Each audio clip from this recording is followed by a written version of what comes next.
Stream Elements said Yield Nerdcast is now live. Streaming Just Chatting, a chill react stream for the once again unemployed one. Come sub and help me survive.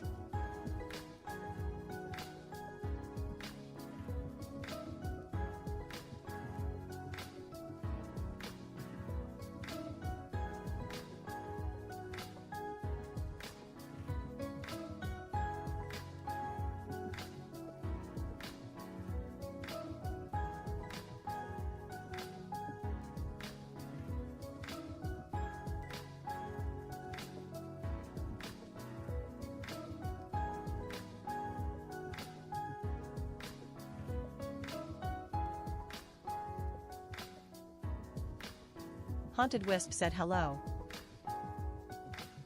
Haunted Wisp said all.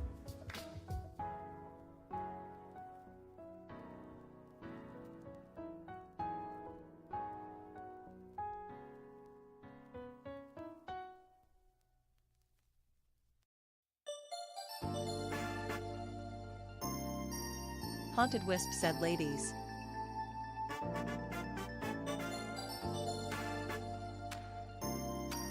Haunted Wisp said and gentlemen.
Haunted Wisp said big and small / rig and tall.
Everybody, welcome back to the Nerdcast. It is Devin, broadcasting as always live from an undisclosed location in the center of Texas on a pretty dreary, tiring Tuesday evening. How's everybody doing out there? I hope everybody's having a good Tuesday so far. I guess I say so far like we've got more of it left. It's the end of the day, so I hope you had a good Tuesday in general. Hope you're having a good week so far. Hey, what's up, Haunted Wisp? Welcome back to the stream. How are you doing tonight? Oh man, I find myself once again amongst the ranks of the unemployed. Genetic Memory Farms asks how you holding up, bud? Yo, what's up, Genetic Memory Farms? Welcome back to the stream. How you doing? I'm okay. Honestly, like, I saw this coming a long time ago, if I'm gonna be real with you. I'll turn off the city Haunted pop. Wisp said, thanks, sounds like you're not having such a good time from the tagline. You know, it is what it is. Like, I saw it coming a while ago, honestly. In fact, you see, this Stanley that I've been drinking from the past few streams, this was a Stanley given to me at work. Given to everybody. It was like a promo thing. And I drink a lot of water. I sat next to the water cooler at my office, just like I sit next to one here. And so I kept this on my desk. It never left the office because I was always just wheeling back there and getting water. But because I kind of sensed this coming like a couple weeks ago or so, I was like, you know what? I don't want to be out of the office and then they shut down and then I lose my Stanley. So that's why I brought this home, because I knew this was coming. And sure enough, it happened on Sunday too. Like, I was watching the Bills game and I suddenly got a call from my boss, which I never get a call from the boss ever, let alone on a Sunday. So that's kind of when I was like, okay, something's up. I kind of get what this call is going to be about, even though it's weird to be happening on a Sunday. But sure enough, I answered, and he just flat out was like, okay, well, and in the interest of full disclosure, so you can understand where this came from, the company was building an AI healthcare app. And basically when ChatGPT released their own version of an AI healthcare thing like a week ago, the people that were funding us were like, well, you're no longer fundable. So we're not going to fund you anymore. So that happened. And then they were like, all right, well, we're just going to strip the company down to just like a super small handful of people who will be tasked with using the rest of our revenue to figure out how to pivot. At Genetic Memory Farms said, LOL, when I worked for the dispensary, it was the same thing. Called at home on my day off and said, we done. Yeah. So I guess they're not done. They still exist, but it's like probably maybe 5 or 6 people there now. And they're tasked with finding a new direction for the company, I guess. Entertainment Plus said society. Yo, what's up, CJH? Welcome back to the stream. How are you doing tonight? So there was that. And honestly, I was kind of over the job to begin with. I didn't really care to go in, so it was a little bit of a relief in that front where it's like, okay, I don't have to worry about this shit anymore. But yeah, this is a bad time in the economy in general right now. At the CJH Entertainment Plus said, doing all right, I suppose. And actually what made it worse, so this happened, or this at least was yeah, I think this happened today. Entertainment Plus said, worried about how the world is heading.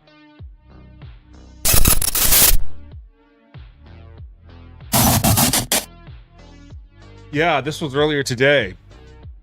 Mass layoffs at Meta as Twisted Pixel, Armature, and Sanzaru Games shut down. Armature is the studio that I worked for. I was there for a few years. Worked on Recore, worked on Dead Star. I showed you guys Dead Star one night because I still have it on my Steam, even though the server shut down. They worked on Dead Star, Dead Star, Recore. They worked on a Borderlands port. They did Batman, Arkham Asylum Origins or something like that. That was before I started there. And then they also, so about the time that I left, they had pivoted to doing... Entertainment Plus said, but my only hope is that the Nostradamus prediction of lightning comes true. That's all I can hope now. Only thing that would stop this madness is a higher power. Nah, you can't rely on a higher power, but that's a discussion for a different time. We could get into that a little later, but for now, when I was leaving Armature, they were just starting to get into VR gaming. They did a game called Fail Factory, which was interesting. It was kind of fun.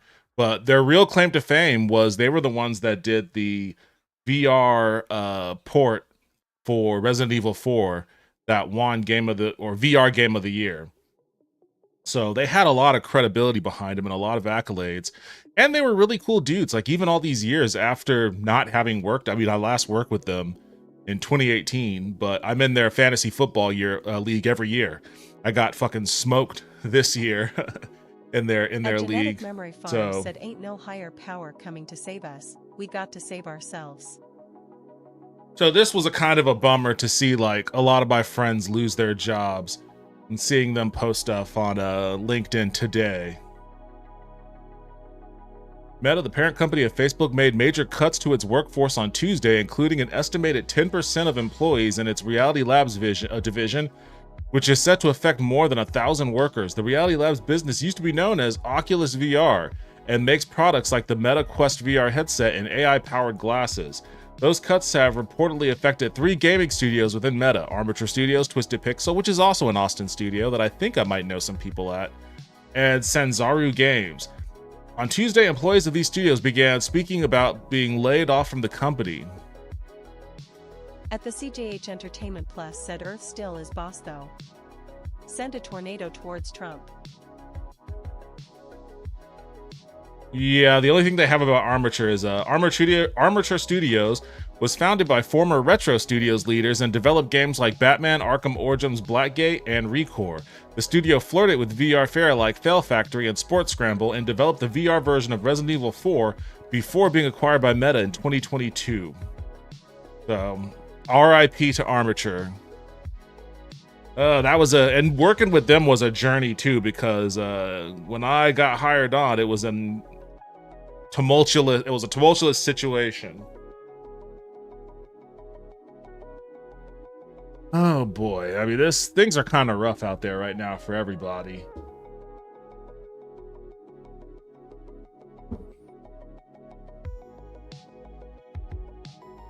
Yeah, there will be no divine intervention. That's not how these things work. But that's fine. I am, if nothing else, I'm encouraged by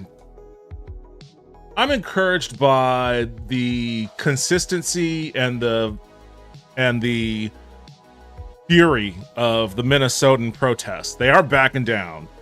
They aren't backing down even a little bit. And as a result of such, it's turning public opinion. I mean, public opinion was never really super solidly behind ICE. It was in the positive for the longest time, but never super solidly positive. Like, they didn't have a 70% approval rating or anything.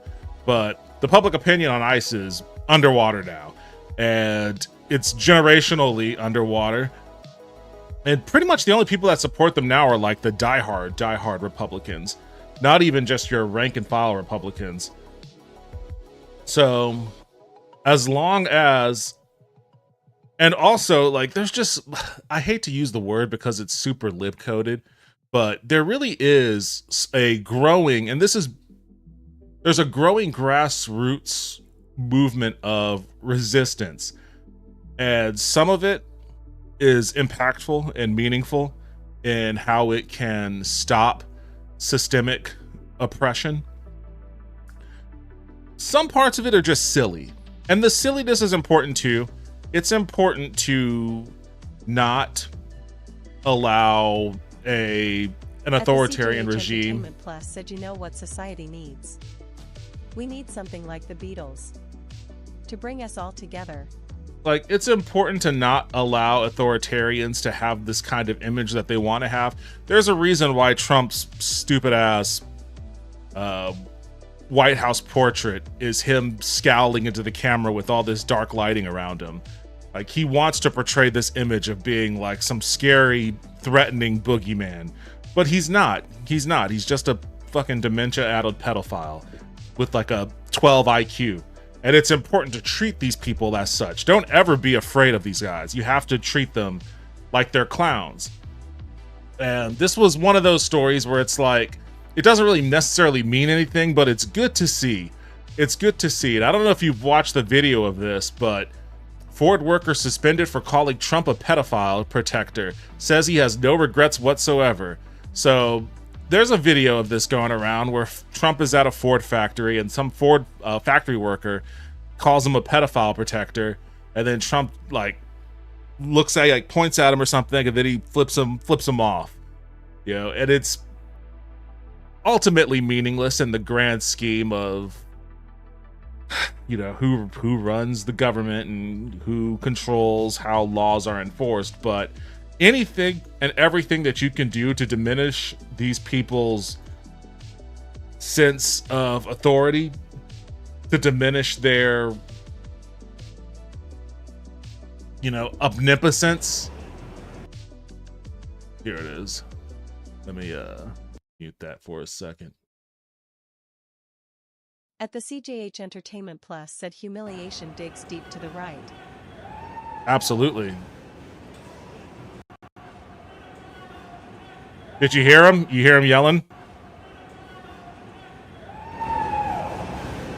Listen.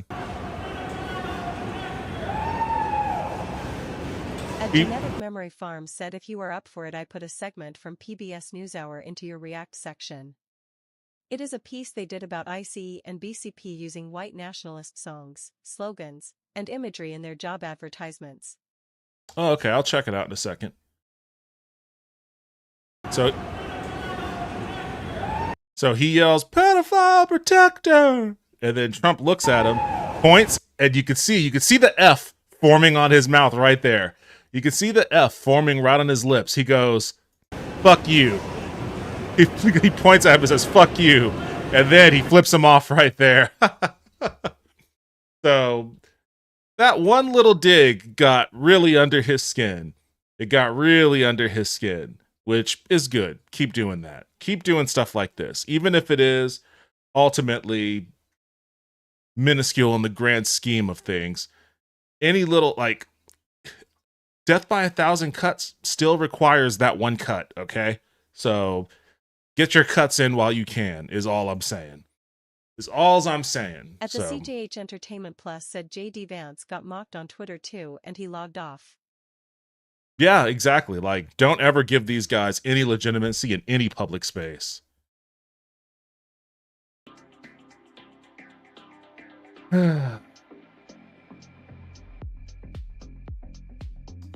Is this out yet? A Knight of the Seven Kingdoms is the best path forward for Game of Thrones. Is this out?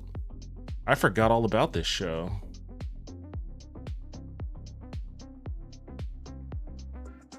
I mean, they butchered the last season of House of the Dragon, so I don't know how much faith I have in them doing this, but I guess I'll watch it. At the CJH Entertainment Plus said, and yes, it means we gotta make it personal.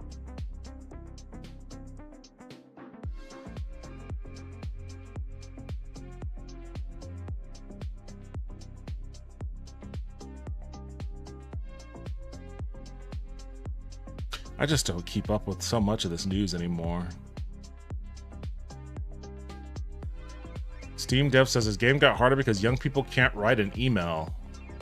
After Hours is a puzzle game where fans can send an email IRL to get hints, but many people apparently don't know how email actually works. What? Both Gen Z and Gen Alpha are plagued by accusations of learned helplessness from teachers, parents, and news publications.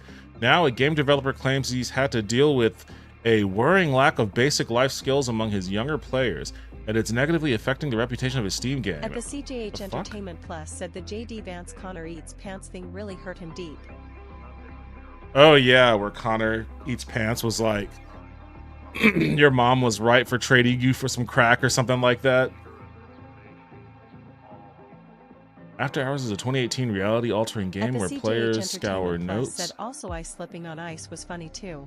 And letters hidden in a computer to solve a mystery of why a scientist went missing 30 years ago. It's a remake of another popular Newgrounds game called 128K that got remade into puzzles. Well,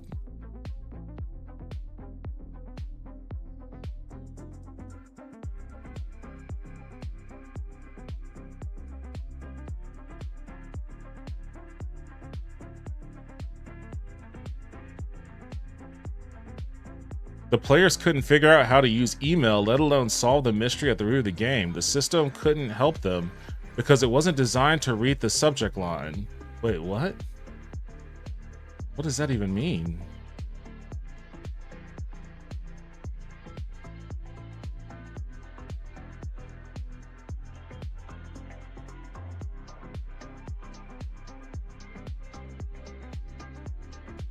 Why wouldn't so-called iPad kids know how to send an email? While the decline in literacy reflects the frictions of a digital audience dealing with the analog and outdated, it turns out that young people are falling behind on technical skills as well. According to one 2023 study described in the Washington Post, quote, only another 19% of the 42,000 students assessed in 14 countries at educational systems could work independently with computers as information gathering and management tools.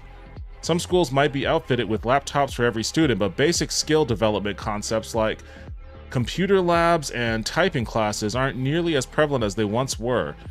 No wonder then that communities like r/teachers routinely features posts with titles like, "Do you feel kids don't know how to use computers anymore?" I mean, that makes sense. If there aren't widespread usages of computers in day-to-day life, the kids know how to use their iPhone. But there's all sorts of shit that you don't have to do on an iPhone that you probably should learn how to do on a computer.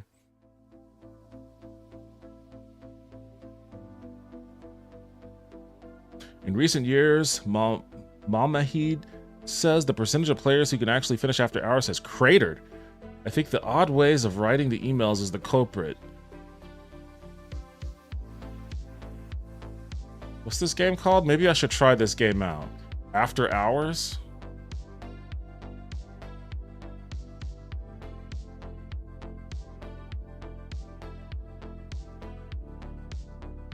Smutstone? Oh, Jesus. I don't even want to know what Smutstone is. I'm gonna keep the cursor away from that.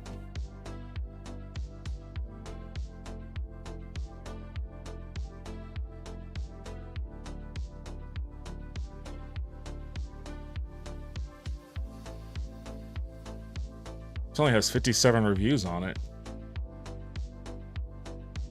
Oh, it's free to play? I'll add it to the library then.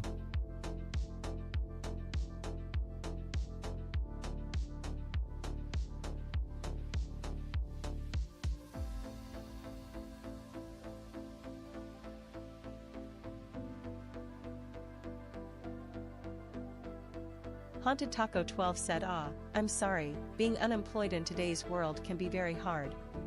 Yo, what's up, Taco? How are you doing tonight? Welcome back to the stream. It hasn't gotten super hard just yet, but... At the CJH Entertainment Plus said Xbox lacks games, but there's a few games eventually coming out that I can't wait for, but currently Xbox has no games unless you're into anime or multiplayer.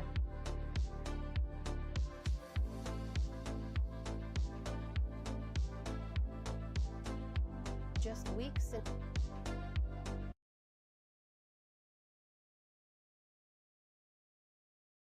into the new year, the Trump administration has surged ICE agents to American cities, overthrown a foreign head of state, threatened a military takeover of Greenland, and rewritten the history of January 6th. As Liz Landers reports, the administration has rolled out a campaign across departments that draws on images and ideas borrowed from right-wing and white nationalist circles. What a shock. From the U.S. Department of Labor, a message. One homeland, one people, one heritage. Remember who you are, American. Haunted Taco 12 said, I'm doing all right. It's been a long day of outside work, soon to getting probably one of the best showers of my life. That's always a good feeling when you do a bunch of physical work, and then you go take a nice, hot, soothing shower or bath. I haven't taken a bath in decades because I can't fit in the tubs anymore. So if you can take a bath, I would recommend it. You're like 4'9" or some shit, so you can fit in the tub still. Up to sell the administration's efforts to the American people. Like, why? Like, this is just... First of all, there was that whole scandal about Twitter exposing the locations of all their users, and it turned out that the Department of Homeland Security account was posting from Israel. So there was that. But like, this is like the most famous image associated with Manifest Destiny, which is just visibly white supremacist and imperialist colonialism. Like the image itself just shows like a heavenly ordained white person chasing off the evil brown savages, right? And we've all known now, after studying history with the Trail of Tears and all of the indigenous genocides and whatnot, that this is just on its face a wrong and evil thing that shouldn't have happened. Like most good normal people would admit to that. It happened. There's nothing you can really do about it. There are things that should be done to pay reparations properly to the affected peoples, but that's aside the point. The actual acknowledgement of what happened, people generally understand that. So using the imagery to like promote your fucking psychotic policies, it just seems like there's this idea that a lot of what these guys do is just trolling. Like, it's not meant to be taken seriously. It's just trolling. They're just trying to get a rise out of people. It's rage bait, etc. And maybe that's true for some things, but I don't know about this one. I don't know. Like, I feel like this kind of imagery requires you to actually know A, what it is and what it references, and B, the underlying implication of what they're trying to connect their policy to. So it seems like it's more than just rage bait. Like this is just flat out signaling to white supremacists that we're going back to the old ways of white supremacy colonialism, which is like psychotic, especially given that this was being posted from an account that was based out of Israel. Like, insane. And by the way, why is one of our government agencies posting from an account based out of Israel?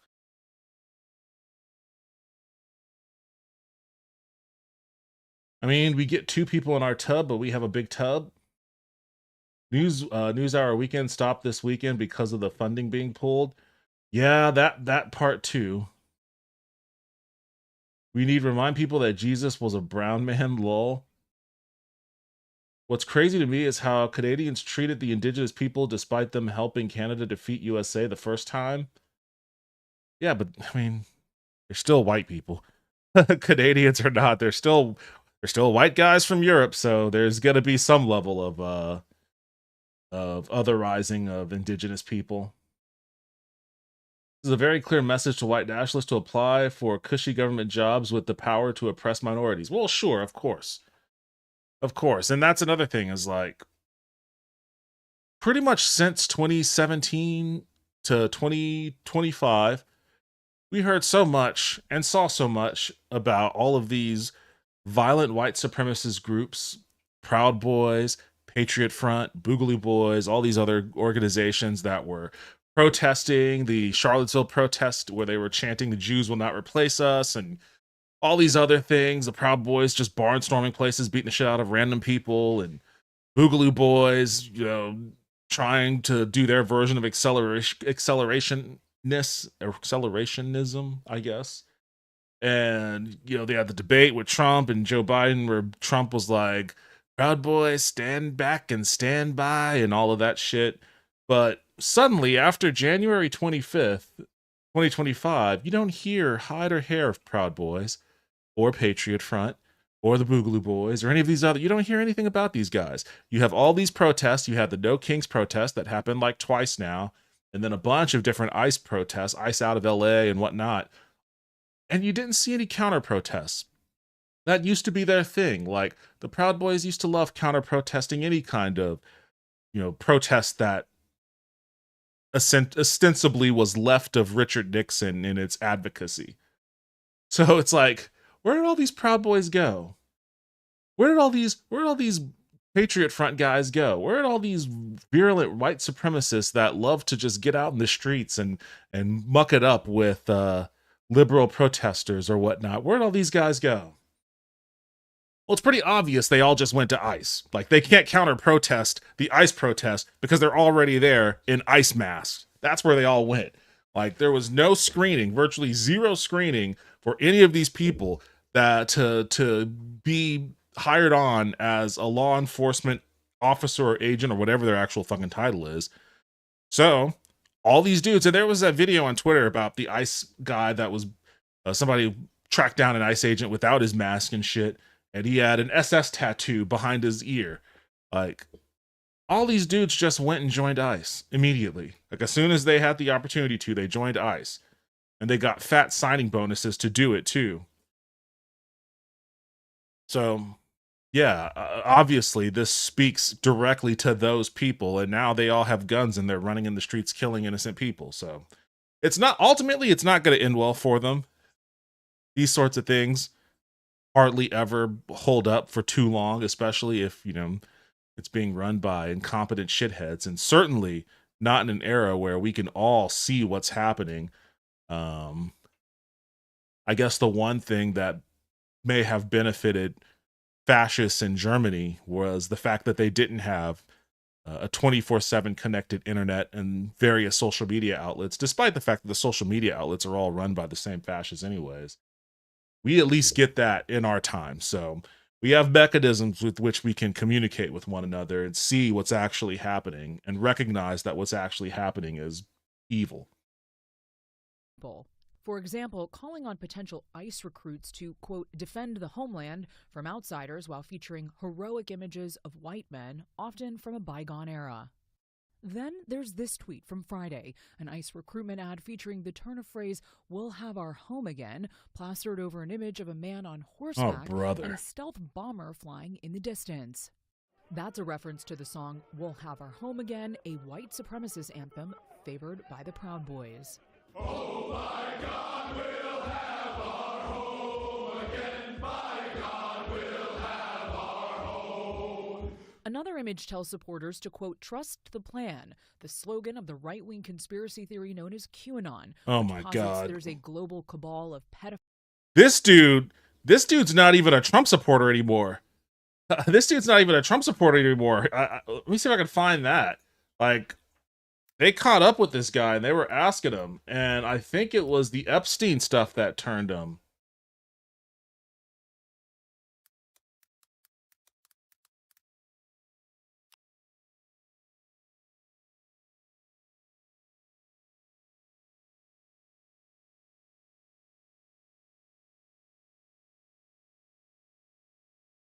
I thought you knew that.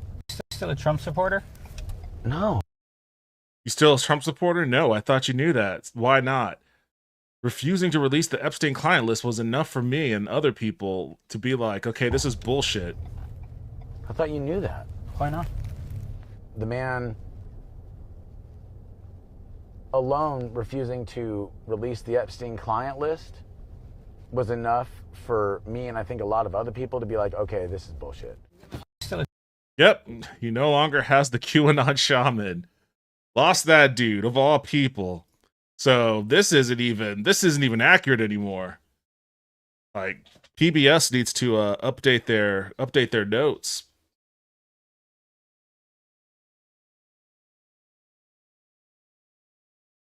The irony about QAnon is that it was projection. They were the cabal all along. No, QAnon was just...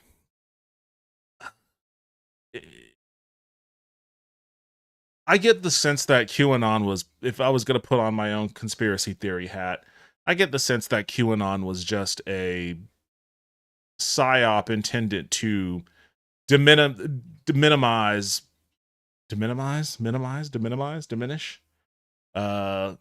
the very real scandal surrounding the people in power. So, like, yeah, there turned out it was a pedophile ring involving some of the most powerful people in the country and the government. It may not have been Hillary Clinton, and it wasn't in some fucking pizza parlor or whatever the fuck that stupid shit was all about. But there certainly was one that exists. There was one that existed. So, you know, I think it was trying to get out ahead of that sort of thing to try to diminish its validity. Pedophiles and deep state actors trafficking children, and that Trump is fighting it. It's also a movement heavily involved in the insurrection on January 6, 2021. Last week, the Trump administration published a new website rewriting that history to blame Democrats for security failures that day, which and is to justify ridiculous. The president's pardoning of more than 1,500 defendants.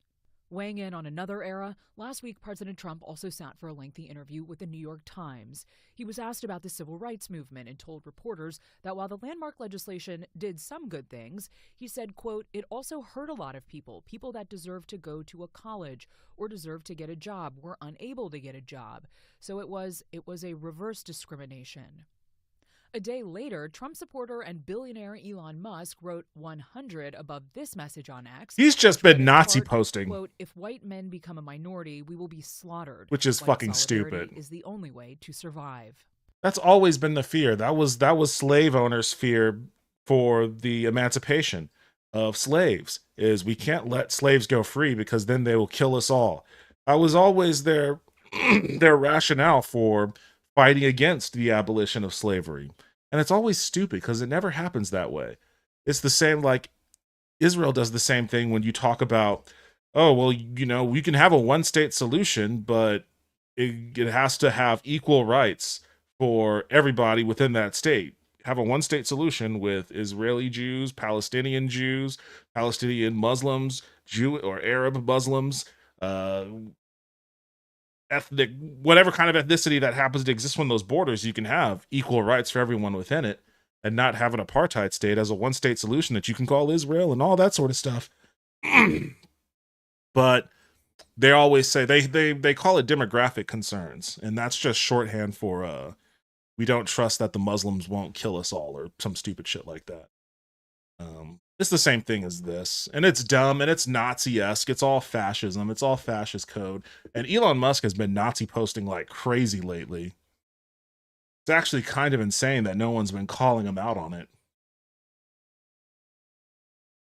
I don't think they can afford notes anymore. I thought about this a while ago. What? I thought about this a while ago. Do you think Elon started those fires in California with Starlink? No. I believe if all 8 billion people on Earth stopped voting, we'd all realize it is a lie and planned already. I don't believe that either. I don't believe either of those things. Because that was what people thought before Trump got elected, was that voting doesn't matter, etc., etc. It's going to be Hillary Clinton because it's planned. It's all been planned for her to win. Like, that was the rationale back then. And it doesn't really serve society all that well, as we can all clearly see, for the real secret plan to have been Donald Trump to win, because he's been fucking incompetent from day one. So I don't believe necessarily in like there's some grand machine that could actually have the power to move whole nations single-handedly, like influence for certain. And the oligarch class is definitely doing that. But so long as there is some, I guess, patina of free and fair elections to the extent of which they exist, I think that makes it incredibly difficult, which is why a lot of authoritarians, the first thing they do is start to dismantle democracies. It's very hard to have that kind of evil secret cabal type control where they can just push a button and make things happen their way. When you're trying to govern a massive nation that is very used to being able to vote and have generally speaking, have their say. That's known as the Great Replacement Theory, popular in white nationalist circles, that falsely claims the white population is being intentionally replaced by non-whites. For the PBS NewsHour, I'm Liz Landers.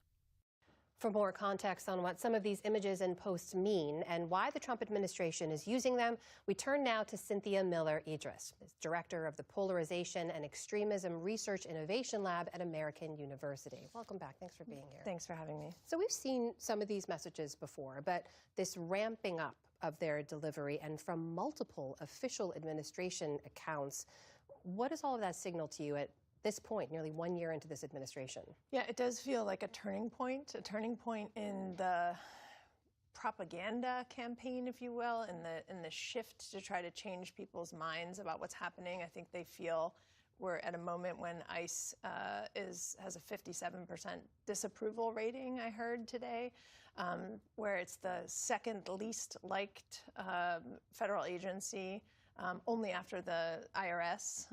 And so, we have a moment when the American public is seeing what's happening, are watching abuses, are watching cell phone video, especially the recent murder of a protester. That, I think, is why we're seeing this kind of campaign to try to position what ICE is doing as in the public interest, as safety, and of course with a lot of dog whistles, or sometimes not even dog whistles, making racist and conspiratorial claims about what would happen if they don't do it. Let's take just a closer look at some of the examples that Liz was just citing there, because some people will look at this and say, I don't see anything wrong with this. There's the painting, for example, this 1870s painting called American Progress, was posted by Homeland Security. It features a sort of manifest destiny tableau. It talks about a heritage worth protecting. Why is that significant? Why this reliance on this sort of old imagery and this messaging, this language? Yeah, so, propaganda messaging relies on people's memories of other images that they might associate with positive things even. So we'll see even terrorist groups use things like civil rights iconographic messaging or women's rights iconography to sort of position themselves as a liberating force from oppressors.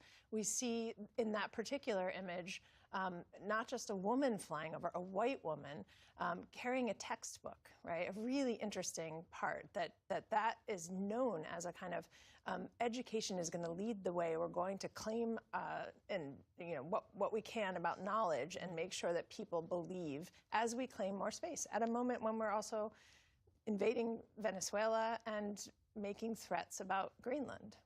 He's not part of the administration technically, but to have Elon Musk openly retweeting white nationalist language, why is that significant? Well, this kind of white nationalist language, when it's conspiratorial, it's been linked to terrorist attacks in Pittsburgh, in El Paso, in Buffalo. I mean, that was the motivating, in Christchurch, New Zealand, in Oslo, Norway. I mean, hundreds of people have died because of that conspiracy theory, because people believe there is a dire threat posed by multicultural societies and that someone is orchestrating it to make white people disappear. And so that is dangerous.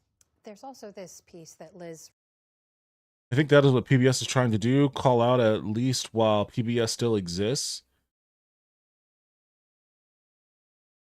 There are cards from the 90s that predicted Trump. I also think it's odd. I mean, yeah, The Simpsons kind of... I mean, there are people that joked about it all the time in the 90s. The Simpsons did it as well. I also think it's odd Trump was so much in the media in the 90s, almost like things were planned. No, it wasn't planned, man. Like, the idea that this was planned, I hate just the conspiratorial thinking that everything is planned.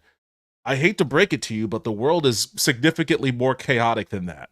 Like, few things that are planned actually ever go as planned, especially like big, broad, long arc projects. Famously, those fall apart. Like, Trump was in the media a lot because he was a media whore. He liked it. It made him a lot of money. Like, Donald Trump was not good at running businesses. Couldn't run a casino. Couldn't sell steaks. He thought it was a good idea to sell steaks out of a sharper image. But the one thing he was really good at was branding, self-branding. And if you're gonna be someone who self-brands at the level that he does, which is next level, he is an elite self-promoter. That means you got to be in the media. You got to be out there. If you want people thinking that, oh, there's no better a hotel that you could stay at than a Trump hotel. If I'm going to New York, if I'm going to Dubai, I'm going to stay at a Trump hotel. Then you're going to have to show yourself being in the public, being that luxurious exemplar of fine dining, fine cuisine, fine whatever it might be that he's trying to portray with the Trump brand. Because that's what he was selling in the 90s, the Trump brand. That's why he had Trump steaks. He has Trump clothing, a Trump tie, Trump belt, Trump shirt. He has Trump towels. He had Trump water for a bit. Even like Obama was joking about that in 2016, I think, making fun of Trump bottled water. There was Trump University, where, he very famously scammed a lot of people into thinking that they were gonna go to Trump University and then end up living a rich, lavish lifestyle like he did, because they grew up watching him on Lifestyles of the Rich and Famous and all these other shows from the 80s and the era of Reagan, where to quote Gordon Gekko, greed was good. They watched TV as they saw society around them begin to be dismantled by Reagan's policies, and they thought, well, this guy can make money. This guy's rich. He must know what he's doing, obviously. I mean, how can you say he doesn't know what he's doing? He's rich. I'm not rich, so I don't know what the fuck I'm doing. So clearly he knows something. So the second you embed that thought into people's mind by being all over the media, then you can roll something out like Trump University. And a lot of people are going to be like, yeah, I'm going to go do Trump University. And maybe then I too will one day be like Donald Trump. It's just that what ends up happening is that because he is so bad at running businesses and he got himself into so much debt, and there were so many American banks and lenders that would not lend to him anymore, and he had to go out of the country for that shit, and ended up, I guess, accruing some kind of debt with God knows who in Russia. You end up in a situation where you're like, okay, where can I go from here to like make money? Where can I go from here to continue to accrue some kind of wealth that will at the very least, allow me to maintain my lifestyle, if not, get Russian oligarchs off my back on debt that I owe. And from where he was at, being such a prominent media figure, having done The Apprentice, having had all of that exposure in movies and pop culture and whatnot, it was a very easy answer. Just run for president. And he said himself that like he never really wanted to win the presidency.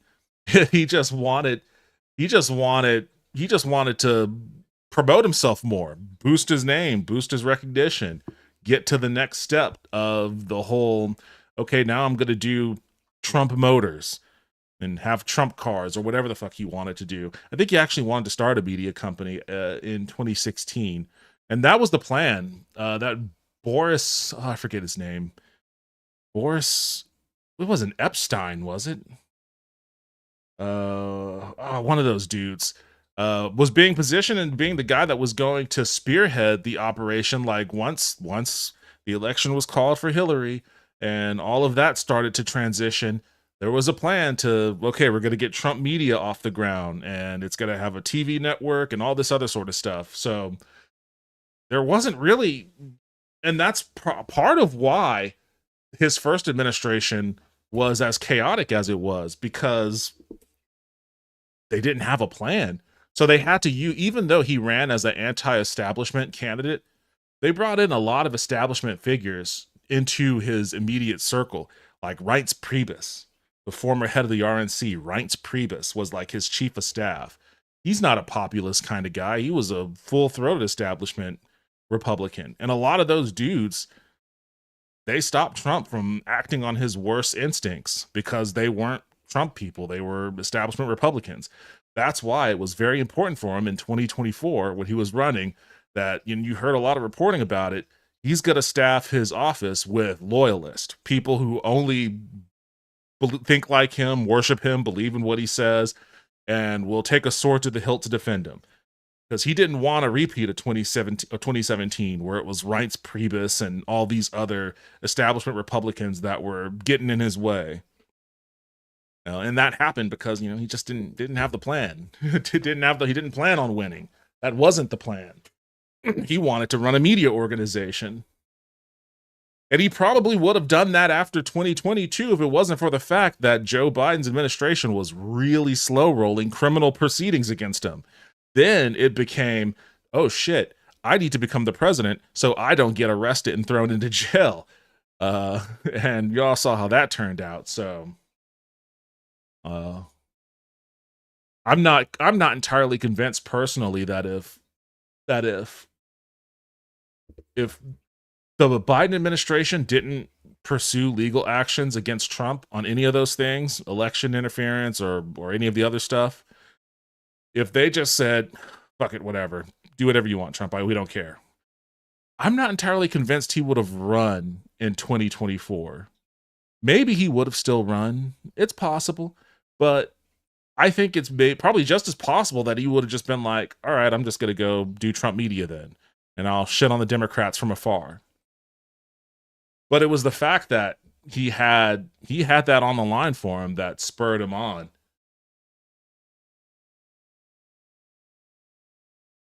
Just my 2 cents, I guess. The elite grifter.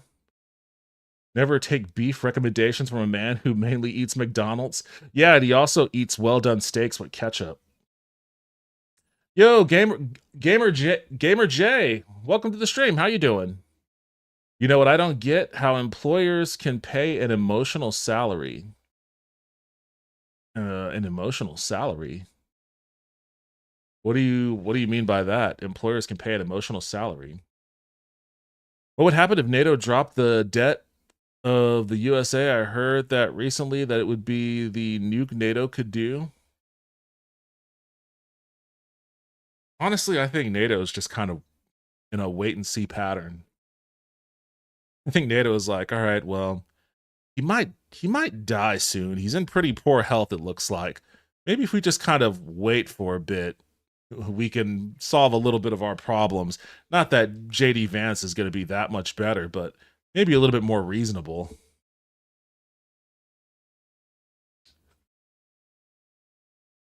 PBS is staffed by educated people that answer to old school journalistic ideals and not a corporate structure, the last of an era. Must have missed something.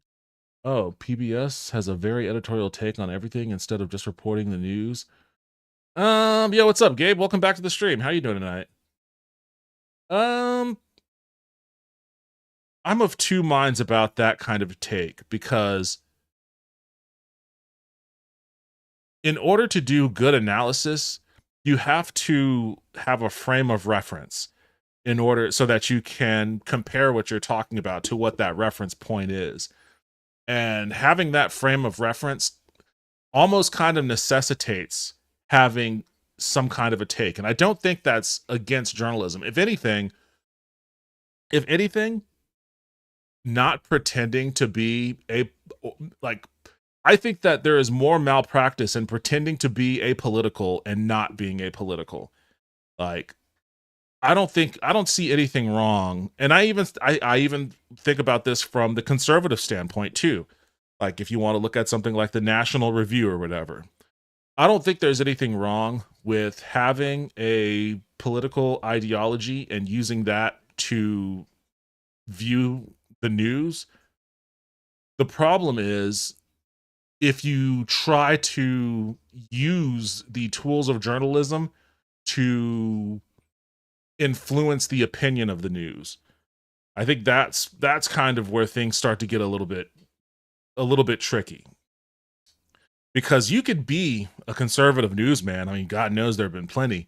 And you can just talk about, okay, this is what's happening in Iran, and this is the things that led to the protests that are breaking out there, and these are things that need to be taken into consideration with respects to what America's actions can or should even be, and all of that. And you can have a conversation about that from the point of view of our current, American dominated hegemony around the world, or from the perspective of a non-interventionalist. If you are a conservative non-interventionalist or whatever, you can have those conversations, and I don't think it's wrong to have them if you're trying to be deceptive. Like Fox, that's what Fox News' whole thing is: deceit.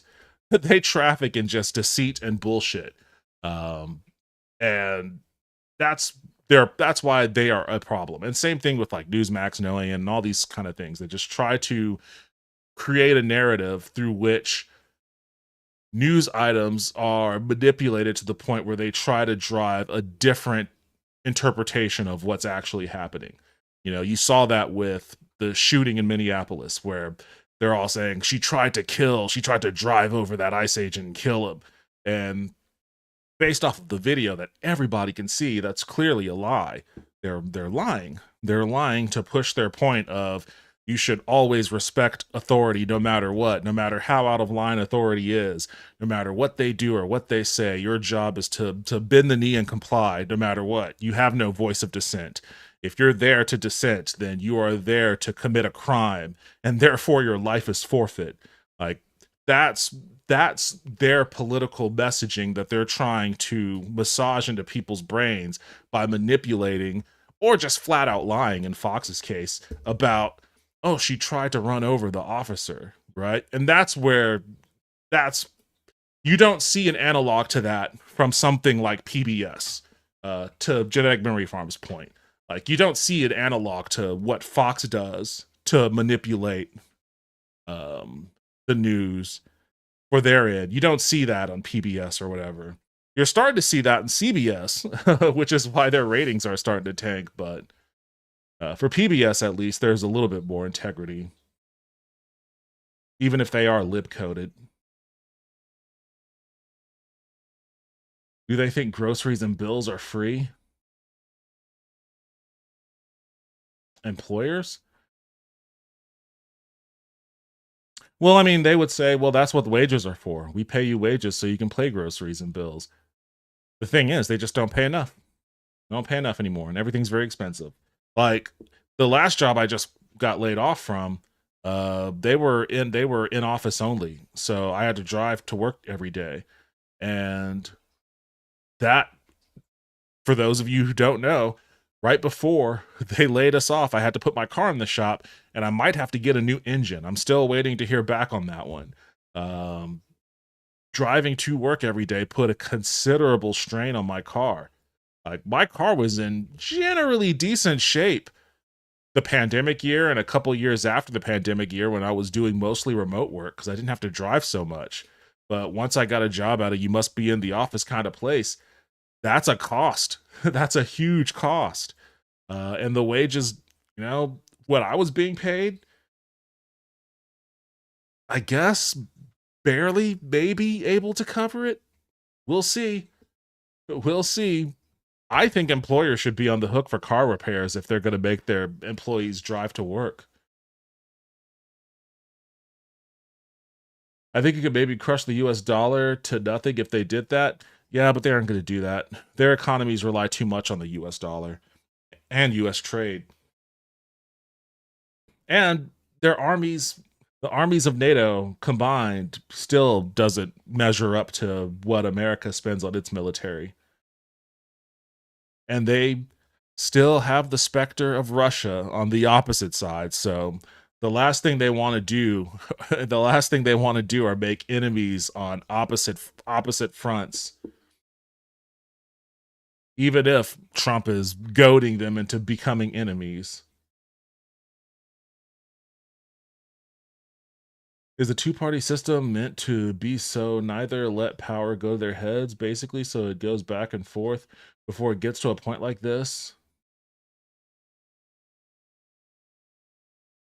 I mean, it was never intended to be a two-party system. There used to be all sorts of parties, and there still are a lot of political parties out there. I think it's just media stratification makes it easier for only two parties to really be viable at any given time. Ross Perot performed really well as a third-party candidate. if that's any indication that it necessarily doesn't have to be a two-party system. Just the way that our government is designed is not very flexible for, I guess, the way that our society is kind of structured. It's a lot easier to just fall into a dichotomy. You're either this or you're that. You're either Team Jacob or you're Team Edward. You're either Coke or you're Pepsi. You're either McDonald's or you're Burger King. You're either Nike or you're Reebok. You're either Nintendo or you're Sega. You're either Sony or you're Xbox. You're either DC or you're Marvel. You're either Republican or you're Democrat. And it just makes it easier, I guess, for people that spend all of their time at work or raising kids, cooking dinner, cleaning their house, whatever, getting ready for the next day's work. In a society in particular that strains the hell out of them every single day, it's way easier to just fall back on those comfortable dichotomies. Walmart has more employees on SNAP benefits than any other employer. Underpay employees, maybe. Yeah, I mean they underpay employees. That's why once SNAP was on the chopping block for the government shutdown, you saw food banks exploding everywhere. Canada is doing the smart thing where it's trading with every country and just ignoring the USA. Yeah, he would have won if he didn't pull himself out of the race. Basically, Canada is moving on with or without the USA. They just made trade deals with China, UK, Japan, Mexico, etc. I mean, I think a lot of new trade relations are opening up all around the world. I don't know. Like, that's the thing, is I just don't know how resilient Trump's trade policies are going to be when Trump is no longer present. And to that end, I don't know how America's traditional allies are going to react or respond when Trump is no longer present, if America starts to make moves to undo the chaos that he's brought. Like, those are TBD things. Like, maybe some relationships can be repaired, maybe some trade normalizations can be restored with people that we've pissed off. I don't know. We'll have to see. But it's clear, it should be clear to everyone that Trump and Trumpism is it's a somewhat unique phenomenon that I don't think it can exist in the way that it does right now without having a charismatic strongman that believes in these policies. I don't think that there is a natural heir to a charismatic strongman that believes in these policies once Trump shuffles off of the mortal coil. So we don't know what's going to happen. It's not going to be JD Vance. That's for sure. And outside of him, I really don't think there's anybody else. Some people are afraid that it's going to be Tucker Carlson, but nobody likes Tucker Carlson. To me, that reminds me of when people were afraid of Ron DeSantis. It was like, oh, Ron DeSantis is going to be the competent fascist that's going to come in and barnstorm America and blah, blah, blah. And that dude's campaign was so fucking whack. He couldn't do shit. He pissed off Disney. He had a fight in his own backyard that he had to tend to because of that. And he got smoked by Trump again. So, I don't know. We'll have to see. Like, right now, it almost sounds impossible to think about a world that far out because we're in the thick of it. But, everything is temporary, including Trump and Trumpism. We just don't know how temporary it's going to be. The two-party system really depends on high voter participation rate, and people thinking it doesn't matter makes lowering turnout easier and thus manipulating the system. I mean, it's not just making people think it doesn't matter. Don't discredit the Republicans' ability to consistently enact voter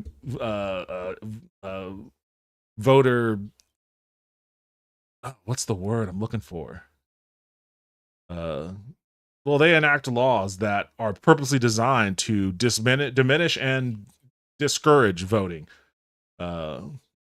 in places where they have reason to be fearful, like Texas. All these weird ass voter laws, voter ID laws, or polling laws, how many polls you can have in a given area with respects to its population. Closing all the polling different places, closing all the different polling places, and just also voter intimidation and voter misinformation too. Trying to kill mail-in voting. That's a big push right now to try to kill mail-in voting. Like, all of these things that Republicans do specifically to diminish turnout, to suppress voter suppression. That's what I was thinking.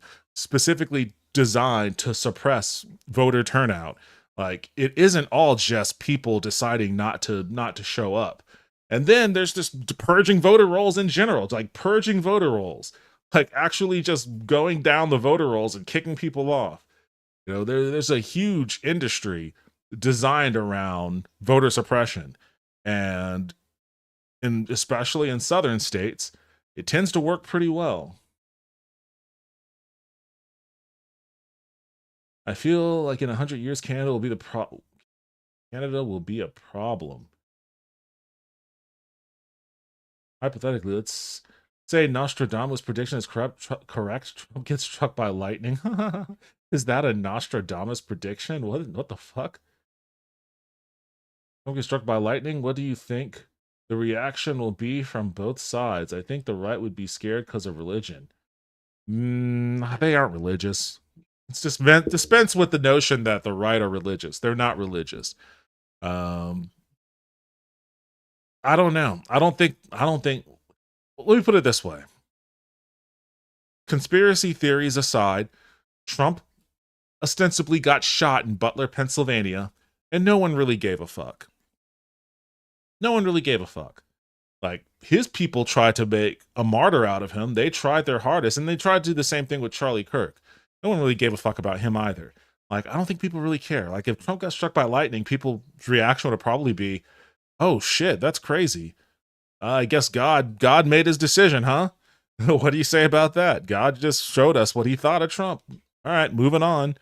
And for the people who are religious, I don't know, maybe they will see something out of that, maybe they won't. I get the sense that they'd probably just shift the grift. They would shift the grift to something else. They would blame TikTok witches or something. Who knows? Who knows? I don't think it would be. I mean, the way that he passes will be less important than the fact that he passes. I'll just say it like that.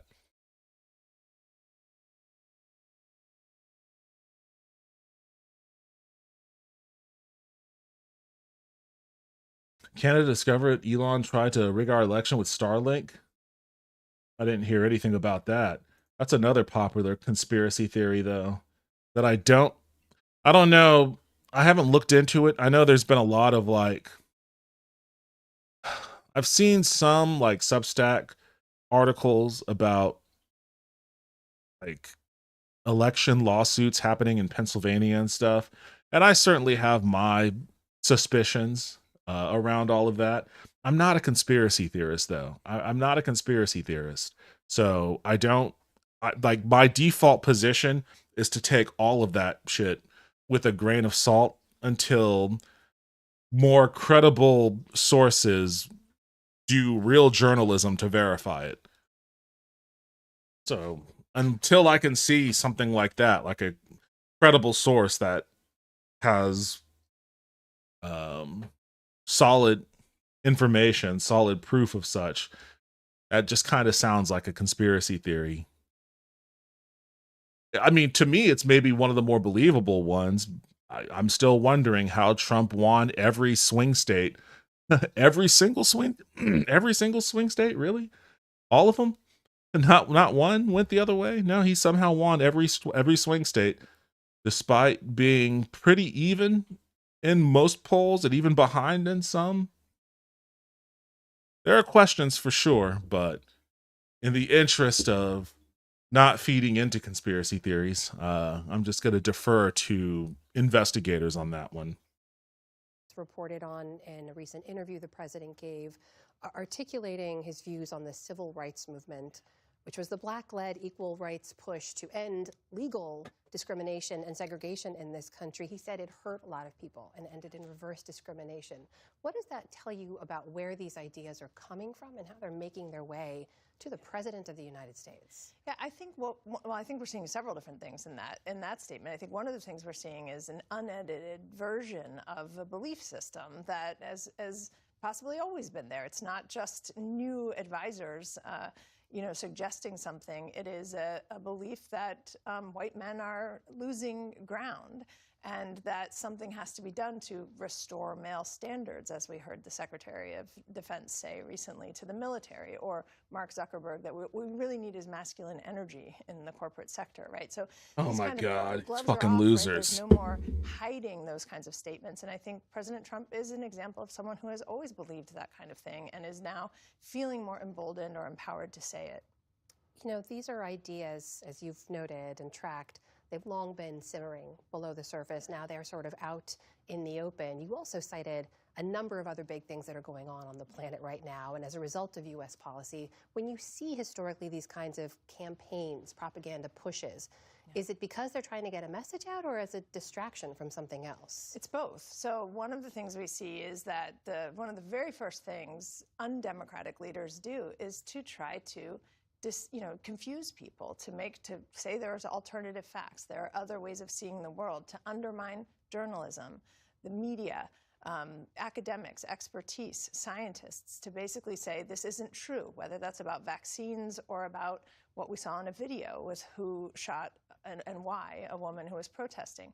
So that kind of confusion is what Hannah Arendt said about the Nazis, that when you get people to stop knowing what's true and false, it's very easy for them to stop knowing what's right and wrong.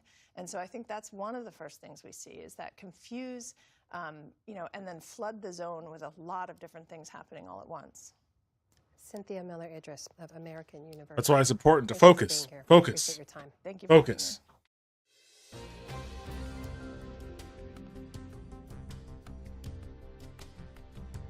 More than 90% of Democrats or Republicans believe the other party's rhetoric has gone too far. Who fucking cares? Who cares? There's always going to be that. This is why, like, I gotta use the bathroom. I'll be back in a second.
Whoa!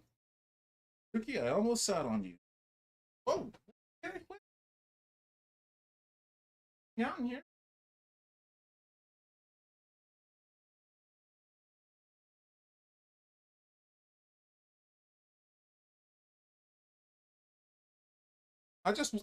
Girl, I was just gonna sit down without even looking. Glancing at the seat saved your life. Anyways, what I was gonna say is, it doesn't really matter. Zoran Mandami is the method here. Be laser focused on policies. It's like, oh, 90% of Republicans think that your rhetoric has gone too far. I don't care. I still believe in Medicare for all, single payer health care, and I think that Republicans should get single payer health care too. Just be laser focused. Laser focused on the policies. Don't get distracted by this whole, oh, well, they think your rhetoric is scary, and then they think that you're this or you're that. None of that shit matters.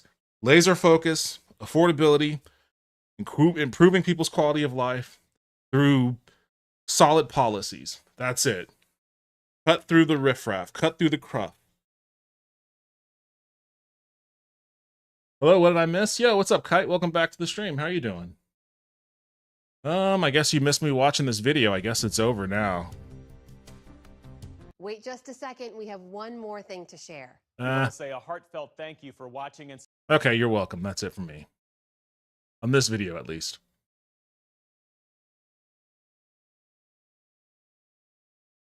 I got a couple of other videos I want to watch. One is Austin specific. You guys probably aren't going to be super into this one.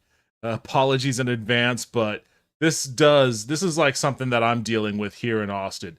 Pisses me off. So I want to see what they have to say about Austin's transport. When did this come out? I think I had this open to watch like 2 weeks ago or so, and I just never got around to it. So if you want any understanding of what our transit situation here in Austin is, here you go. Its main interstate, I-35, for 27 miles across the entire city. Austin, Texas is widening its main interstate, I-35, for 27 miles across the entire city. It's a project that's been praised by some and criticized by many others, but nothing seems to be stopping it.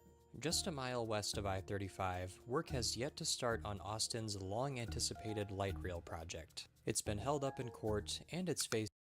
That's because of Ken Paxton, that son of a bitch, one of the most corrupt politicians in the country, including Donald Trump. I think he may be more corrupt than Trump. You can believe that. Ken Paxton's a piece of shit, and he's actually running for Senate in the Republican primary against John Cornyn. And it seems like he, for whatever fucking reason, he might have a shot at winning. But the city of Austin voted to approve Project Connect in 2020. And it's 2026, and they still haven't broken ground. And this is like, it's so hard to get transit projects up and off the ground in America in general. And a part of that is because a lot of Americans have been conditioned into believing that government doesn't work, it can't work well, it's inefficient, it's cumbersome, etc., etc. And as such, it's a waste of tax dollars, right? So when you're asking people, hey, we want to fund this with tax dollars to the tune of however many millions, if not billions of dollars, they think about that and they say no. And then you end up with a city like Austin, which is ostensibly a modern city that has no real transit options in it. And the reason why these sorts of things happen is because scumbags like Ken Paxton, who get lobbied by, Southwest Airlines, for instance, or Goodwill Tires, or any other kind of lobbying firm representing some kind of industry that makes a lot of money on inefficient transit, they do these things to purposely make the government inefficient in its effort to provide something for people. And when they succeed at that, it makes it less likely to build these things. So this is like a real fucking villainous project of his that has a demonstrable impact on not just Austin's ability to build a rail system that they need, but it also impacts people's perception on whether the government can work for them or not. And it's not that the government can't work for them, it's being sabotaged by a fucking scumbag. So this is really a part, this is something that has pissed me off for a while and is continuing to increase in its ability to piss me off. Two separate legislative attempts at stopping the project in its tracks.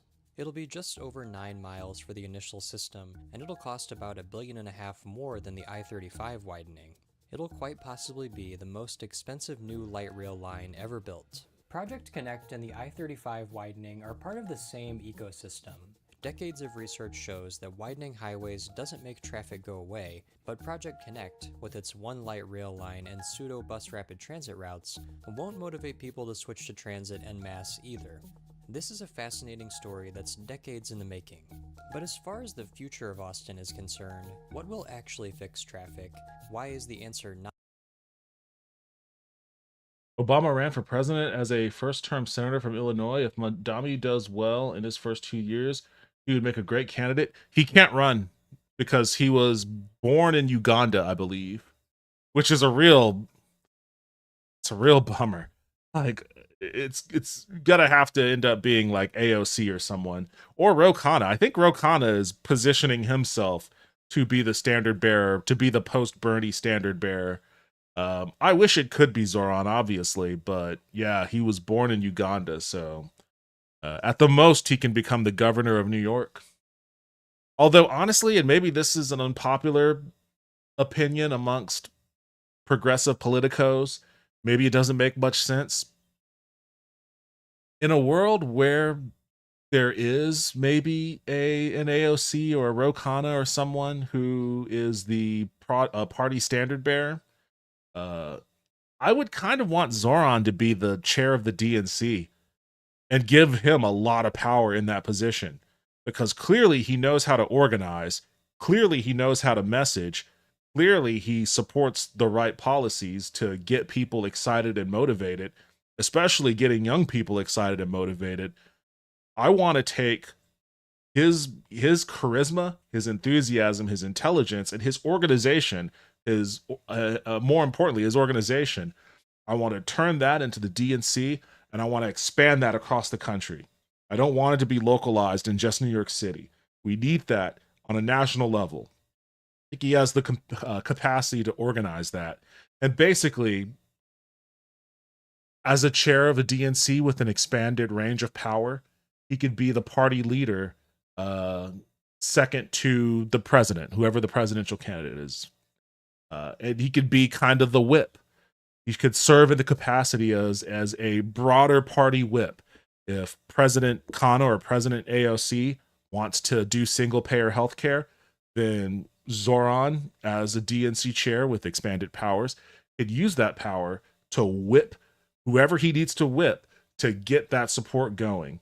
Whether that's supporting primary challenges or pulling funding from people that aren't playing ball, whatever the case might be, whatever it is he can do to use the DNC's power and reach. And also, if he does get that role, first thing he does is he's flushing out all the old consultants, all of those shitty old establishment consultants that keep losing elections for Democrats. They get fired. They get fired right away. And then they get replaced with fresh, young talent that has been showing they have a capacity to win. So, I mean, that's just my 2 cents on what Zoran could do in a post-New York mayor world. Yo, what's up, Anthony? Welcome back to the stream. How are you doing tonight? Not found in widening I-35, and why does Project Connect deliver so little for so much money? The widening of I-35 through Austin is a mega project. It affects the interstate through a huge swath of the city, running north from State Highway 45, 27 miles, or 44 kilometers, to where 45 Look. Now, you've all watched me, or not you all, but a lot of you have watched me play Subway Builder. You've seen the demographic layout of this city. It's just a bunch of polka dots all over the place. There is no population density at all. And that's what makes it really hard for that lack of population density makes it really hard to build a coherent rail line, right? Take a look at how these highways are laid out. It's nonsensical. So I-35 is an incredibly busy highway because it's where a lot of commerce, a lot of goods, semi-trucks, 18-wheelers and whatnot from north of Austin, whether it's coming from Dallas, whether it's coming from Oklahoma City, whether it's coming from Chicago. If it has to get south of Austin, it's coming through Austin. There's no way around it. But for all the people that live in Austin, there is also not really a very good way to get north to south other than 35.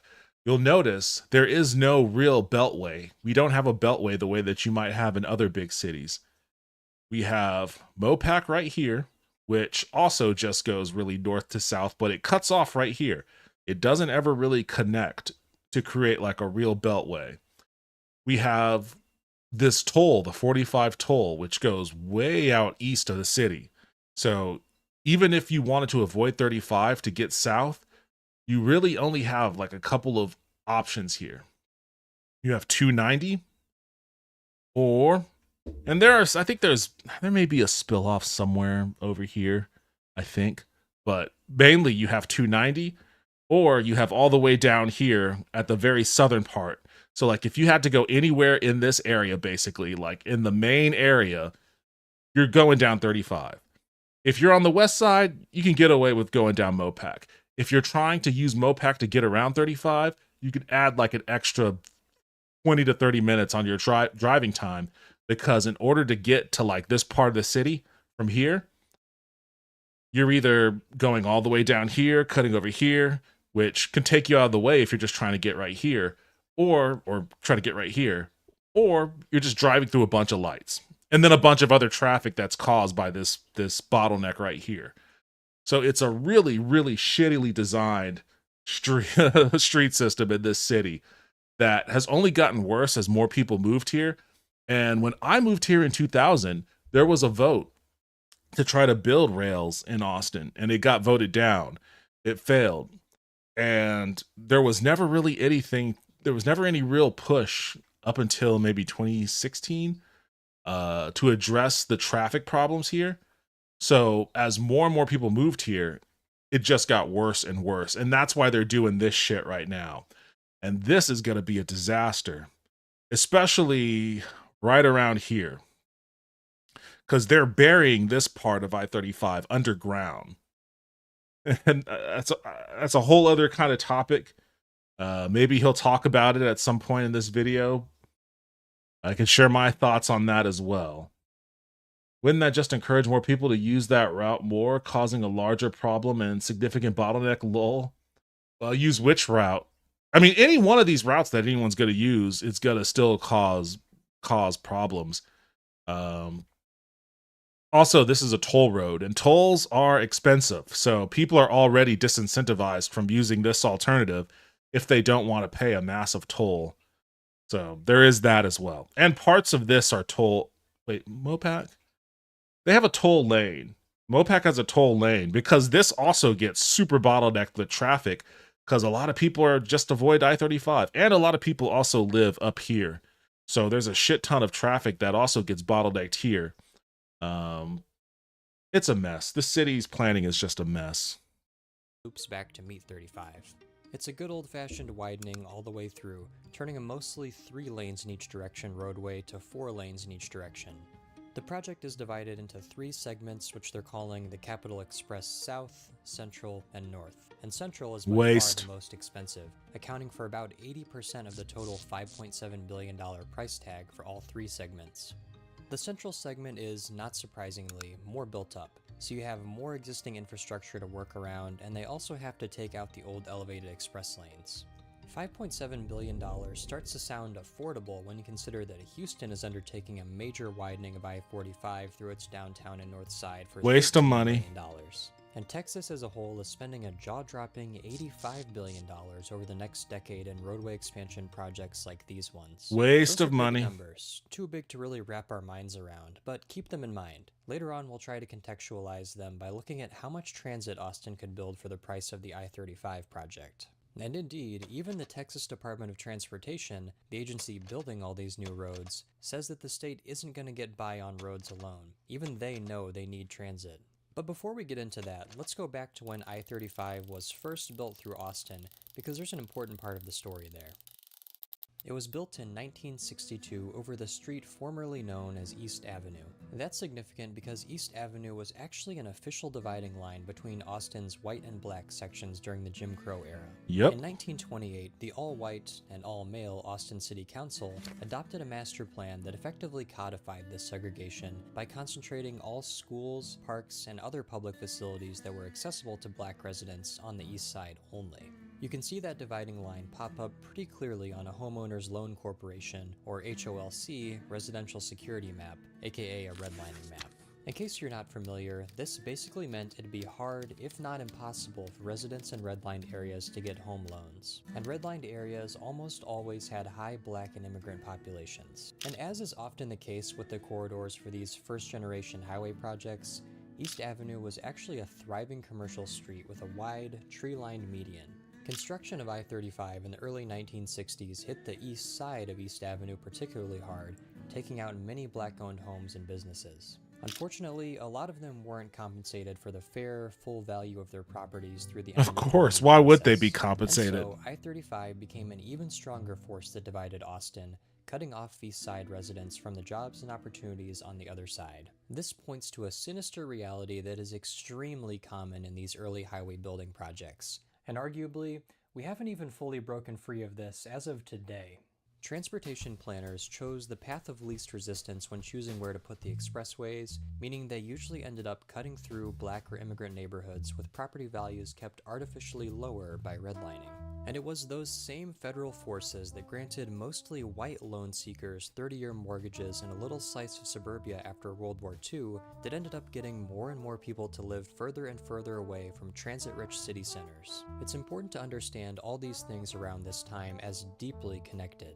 The HOLC algorithm, if you want to call it that, gave preferential treatment to home buyers in the master-planned, newer, less dense modern neighborhoods sprouting up before and after the war. This created a constituency of car-dependent households, meaning those people rode transit less and less after transit had a pretty nice heyday during World War II rationing. General Motors also bought up streetcar lines with the goal of making them less reliable, but that's a whole nother video. GM's former president Charles Wilson even served as Secretary of Defense in the 1950s and argued for the interstate highway system for national defense purposes. Definitely for no other reason. Transit, which was still mostly owned by private companies with equipment that was on its last legs, had less riders, meaning service had to be cut and fares had to rise, and ridership tanked more and more. This was exactly the outcome the highway lobby had hoped for. The government would subsidize suburbia and highway building with easy-to-get loans. The highway lobby consists of the following industries: automotive, oil, construction, rubber, that's your Goodwill tires there, asphalt, trucking, and limestone, at least according to Wikipedia. Yeah, Goodyear was responsible for a lot of lobbying that destroyed pre-existing transit. Like, there used to be streetcars all throughout LA that just don't exist anymore. A lot of that was ripped up.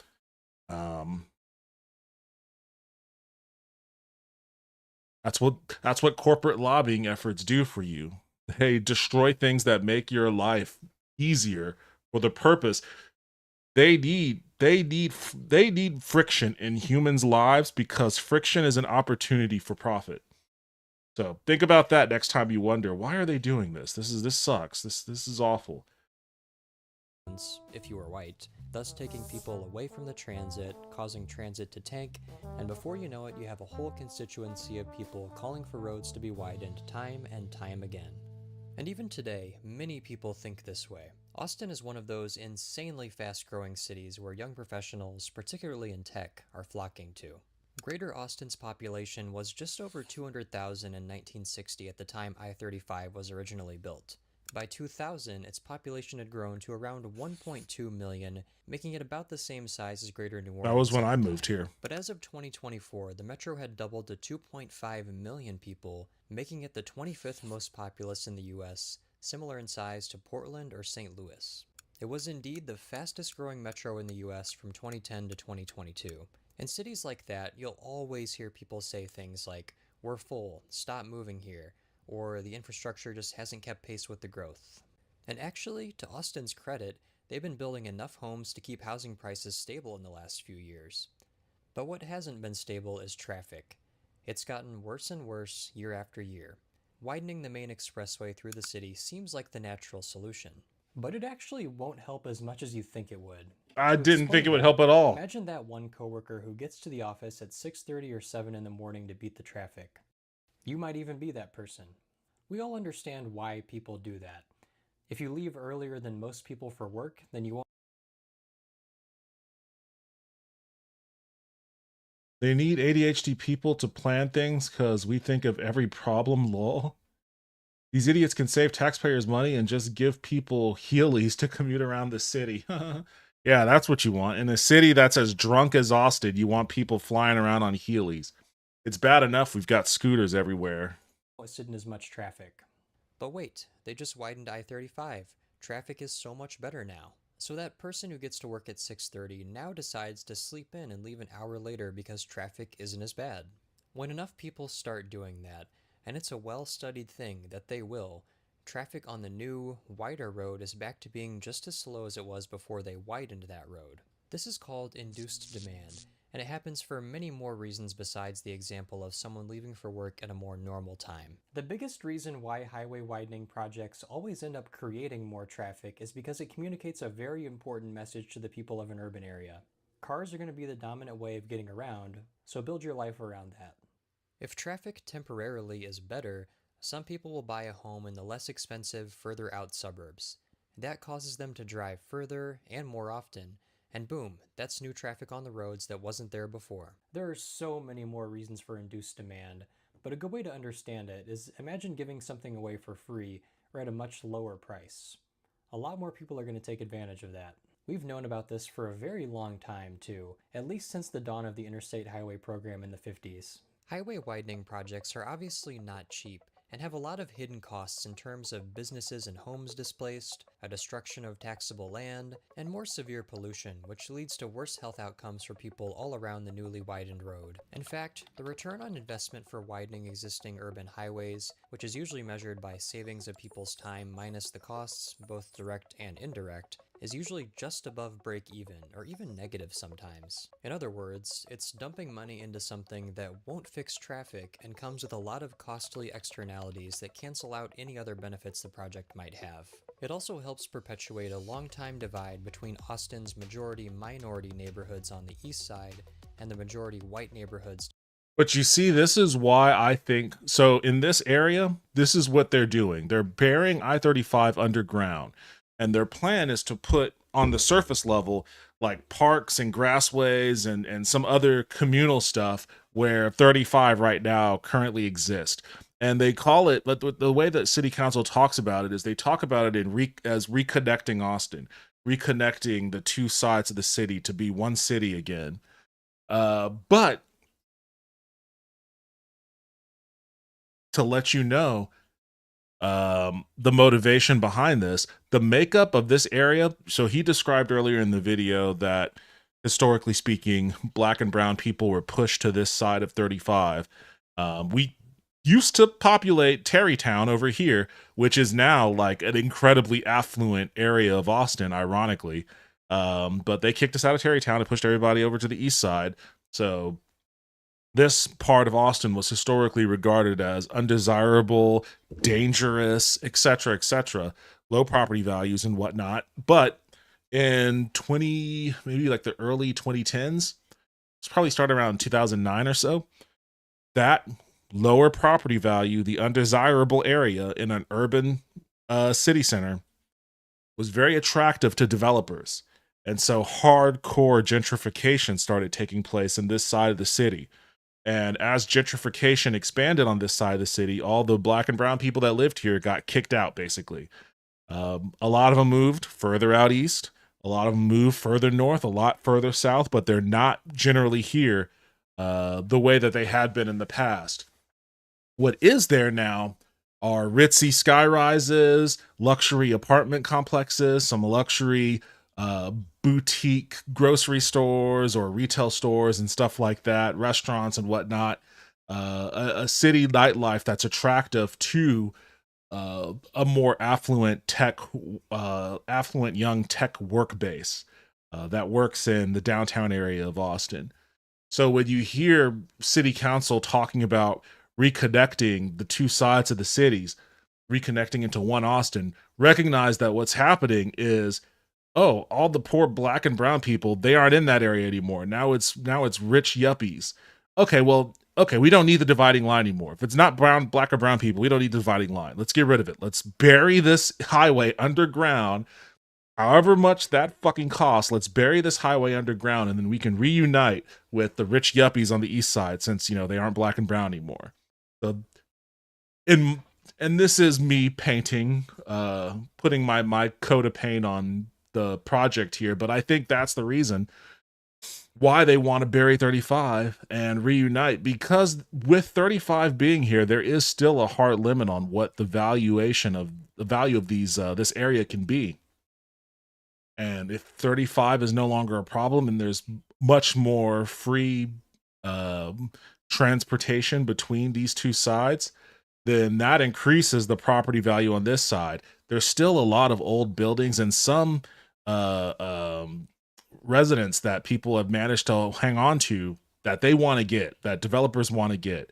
They want to continue to build out this area. And if they can put 35 underground and artificially jack up the value of all of this terrain, they're going to continue to do that. And they're going to kick more and more people out. And Austin will end up looking like a regular city, I guess, aesthetically, but there's going to be a huge history of mass displacement and gentrification behind why it ended up looking something close to like a normal city. Evening all. Yo, what's up, Vince? Welcome back to the stream. How are you doing tonight? Oh wow, Mike Tomlin stepped down. I took a nap and missed that. Yeah, he's out. He's out. I hope he stays out of the conference. But I guess there are more job openings in the conference than in the NFC. To the west. The new I-35 project had a cap and stitch element that would have built parkland over the widened expressway, but that's currently in limbo after the current federal administration canceled the funding earmarked for that. But even if projects like this did have a huge return on investment, every dollar spent on the I-35 widening takes $2 away from the real solutions that would lead to the opposite outcomes: a long-term reduction in congestion and new economic value for the city. To explain that, first consider that there's the simple fact that city, state, and federal budgets are not infinite, and especially at the city and state level, they have to put up local tax dollars to access federal funds. By choosing to put those up towards highway expansions, there's less money left in the bucket for public transportation projects, or taxes have to be increased even more to pay for transit. That's the first dollar taken away. The second is that when you put more cars on the road by building bigger roads, shopping centers with huge parking lots, you have to maintain those roads. Subdivisions, you stack the deck against public transit. Every transit trip involves a walking trip at one or both ends, and when places are too spread out or hostile to pedestrians, it gets a lot harder for the average person to choose transit over driving, especially when making big life decisions like considering where to live and whether or not they should even own a car at all. With every investment in making roads bigger, we entrench ourselves in a reality where we'll have to widen the road again someday at great cost and little benefit, and we also directly make sure that transit will always be less competitive in this new reality. The long-term, time-tested way to get rid of traffic has to be encouraging people to drive less often and less far. The problem with highway widening is that it encourages the opposite of that. Getting people to switch to transit for some trips, on the other hand, is the best way to actually fix traffic. A fully loaded 60-foot bus can hold upwards of 120 people, which takes almost every driver in this screen off the roads. In a big city like Austin, it's impossible to widen your way out of a traffic problem. The only way to fix it is by providing viable alternatives to driving. You'll hear that a lot on Urbanist YouTube. Viable alternatives are the only way to fix traffic. But what does that actually mean? Let's dive into that a little bit.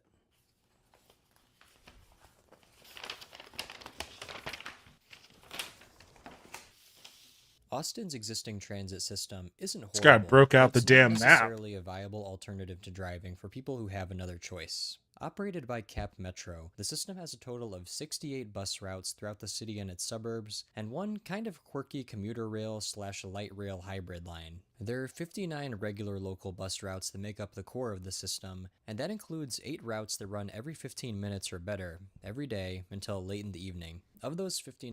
The problem with, like, Austin does have, for its general city area, Austin does have a pretty good bus system. But the problem is, it runs into the same traffic problems that everybody else runs into, so it can't be reliable. It's not as reliable as you would want your bus system to be because it, too, is stuck in traffic all the time. 9 routes. 7 are really short, really frequent shuttle routes for the University of Texas, and you've also got some special routes that do things like shuttle passengers from a rail station to the UT campus. They have 5 suburban express bus routes that only run into town in the morning and out of town in the evening on weekdays, and they use coach buses with a special red livery. All but one of these buses run to the north, so same as the rail line, and some of them have as few as 1 or 2 trips per day. They also have 4 bus rapid transit, or BRT, light routes, the 800, 801, 803, and 837, which run every 10 or 20 minutes and have wider space stops and enhanced stations, but they still run in mixed traffic for the most part. And then, of course, there's the Cap Metro Red Line, a funky hybrid of a light rail line and commuter rail line that reaches pretty deep into the northern suburbs. It makes that 27-mile trek in just over an hour and has headways of about every hour all day, both into and out of town, with the last train out of town at 7:20 p.m. on weekdays. Trains keep running till 12:30 a.m. on Friday and Saturday nights, but they don't run on Sunday. Rail fans will definitely appreciate the diesel multiple unit articulated rail cars built by Stadler. The entire bus and rail system got just over 24 million rides in 20. You know what? I still have yet to ride that train. Like, that was actually, I think that may have actually been a 2024 New Year's resolution. I wanted to live stream riding that train, but I never got to it. Maybe in 2026 I'll do it. 2023, so in general, it's holding its own compared to similar sized cities. As an outsider who doesn't ride the system regularly, the biggest problem I see with it is that you have a lot of routes that don't come often enough for it to make sense to transfer between routes. So if your destination isn't on the same bus route as where you're starting, it won't make much sense. There's also a lack of reliable, frequent, all-day transit service that reaches far out into all directions in the burbs. And even if you are commuting to the office downtown, and less people are, I wouldn't blame you for not choosing transit when there's a good chance you can miss the last bus at 5:20 p.m., and that bus is just going to sit in the same traffic you would if you did drive. Yep. What would it take for people to start switching to transit en masse in Austin? In the business, they call this a shift in the mode share towards transit. Austin does have a plan in the works that aims to help with that. They're calling it Project Connect, and there's been a lot of drama around this. After several years of community involvement, Austin Transit Partnership, or ATP, which is a joint public corporation led by Cap Metro and the city of Austin, pitched a transit plan with 2 light rail lines, several new Metro Rapid BRT light routes, and a new hybrid commuter rail line similar to the Red Line. The original plan called for a downtown tunnel for the light rail, which would help make it a lot more effective and fast. Almost all of the local funding would be raised by a city property tax increase, which Austin voters approved in 2020. But 2020 would dramatically change the transit operating and construction environment, and the cost for the light rail portion jumped from $5.8 billion to $10.3 billion. Because of this, it got scaled way back to a shortened single line with a small southern branch and no downtown tunnel, which somehow only reduced the price to $7.1 billion. And that means that if this gets built, it'll cost an absolutely bonkers $700 million per mile for a mostly street-running light rail system. Just for comparison, Zaragoza, Spain built a similarly sized light rail project in 2011 for around $59 million per mile. It even looks like the fully elevated, driverless light metro line being built in Honolulu will come in at a lower cost per mile, and that'll come with a lot more reliable, fast service. And just to add insult to injury, Project Connect is currently held up in legal troubles ranging from the Texas Attorney General claiming ATP is breaching Texas property tax code, to concerned citizens who are upset about the bait and switch of proposing one system to get the tax vote to pass, then actually planning to build a scaled-back version of that. And then the Texas legislature has even tried passing 2 different bills to derail the project. But honestly, the most frustrating part of this is that this project should not have cost that much in the first place. The pre-2020 cost of the 2 light rail lines was going to be basically identical to the cost of the entire I-35 widening project. I would even argue that even though those 2 light rail lines are certainly not going to substantially reduce traffic, they'll still lead to a better dollar-for-dollar return on investment in the long term than the I-35 widening will. But back to that question of what really is a viable alternative to driving that's really going to replace a lot of those I-35 trips. Well, unfortunately, it's not the Project Connect light rail. In this case, the decision to stick with light rail may really be limiting what they can get for their money. It may have been more wise to enhance and expand the BRT component of the plan, especially considering they could make it go a lot further out in the city and the suburbs. Building true, center-running bus rapid transit only cost around $8.5 million per mile when Albuquerque did it in 2019, and even if costs increase as much as they did for Austin post-2020, so about 1.78 times, you could get literally 470 miles of high-quality BRT routes throughout the Austin area. And in reality, they probably wouldn't actually be able to get that much of it built when you consider the politics of reworking so many roads, but it just goes to show, there are perhaps better solutions out there that'll actually result in people switching to transit instead of driving. It all just raises a lot of questions, doesn't it? Why does it cost a lot more to build a 10-mile light rail line than a highly disruptive 27-mile highway widening project? Why do transit projects get so much more scrutiny than highway widening projects that don't have much payoff in the long term? Project Connect's shortcomings and the I-35 widening are part of the same ecosystem, and it's the same ecosystem that disincentivized transit and subsidized the automobile after World War II. To get out of the hole we're in when it comes to ever-increasing traffic, struggling transit agencies, and insanely inflated rail projects, We have to start by putting down the shovel of highway widening. What's the goal of our transportation system? Do we want to make it move more people more efficiently? Then we need to pour resources into transit, and not just to build more, but to give the systems more resources so they can develop good projects that don't cost $700 million per mile. This was a good video. Infuriating for me, but a good video. Car Free Keith. I'm going to subscribe. I liked it, and I want to hear more. This guy's on top of Austin Transit stuff, so I'm gonna opt to hear more. Wait, what? Why won't it let me fucking? Won't let me click on the all bell for some reason. Oh boy. Apparently Stephen A. Smith accidentally called Christian Kirk Charlie at ESPN. Yeah, I saw that. He called him Charlie Kirk. People have been memeing about it.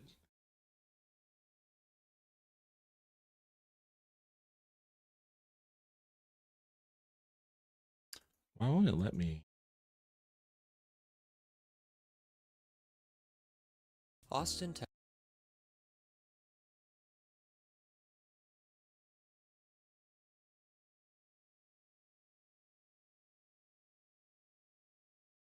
Still not doing that. Oh, they changed the graphic. Okay, I see. It has a little... Oh, man. YouTube, you son of a bitch.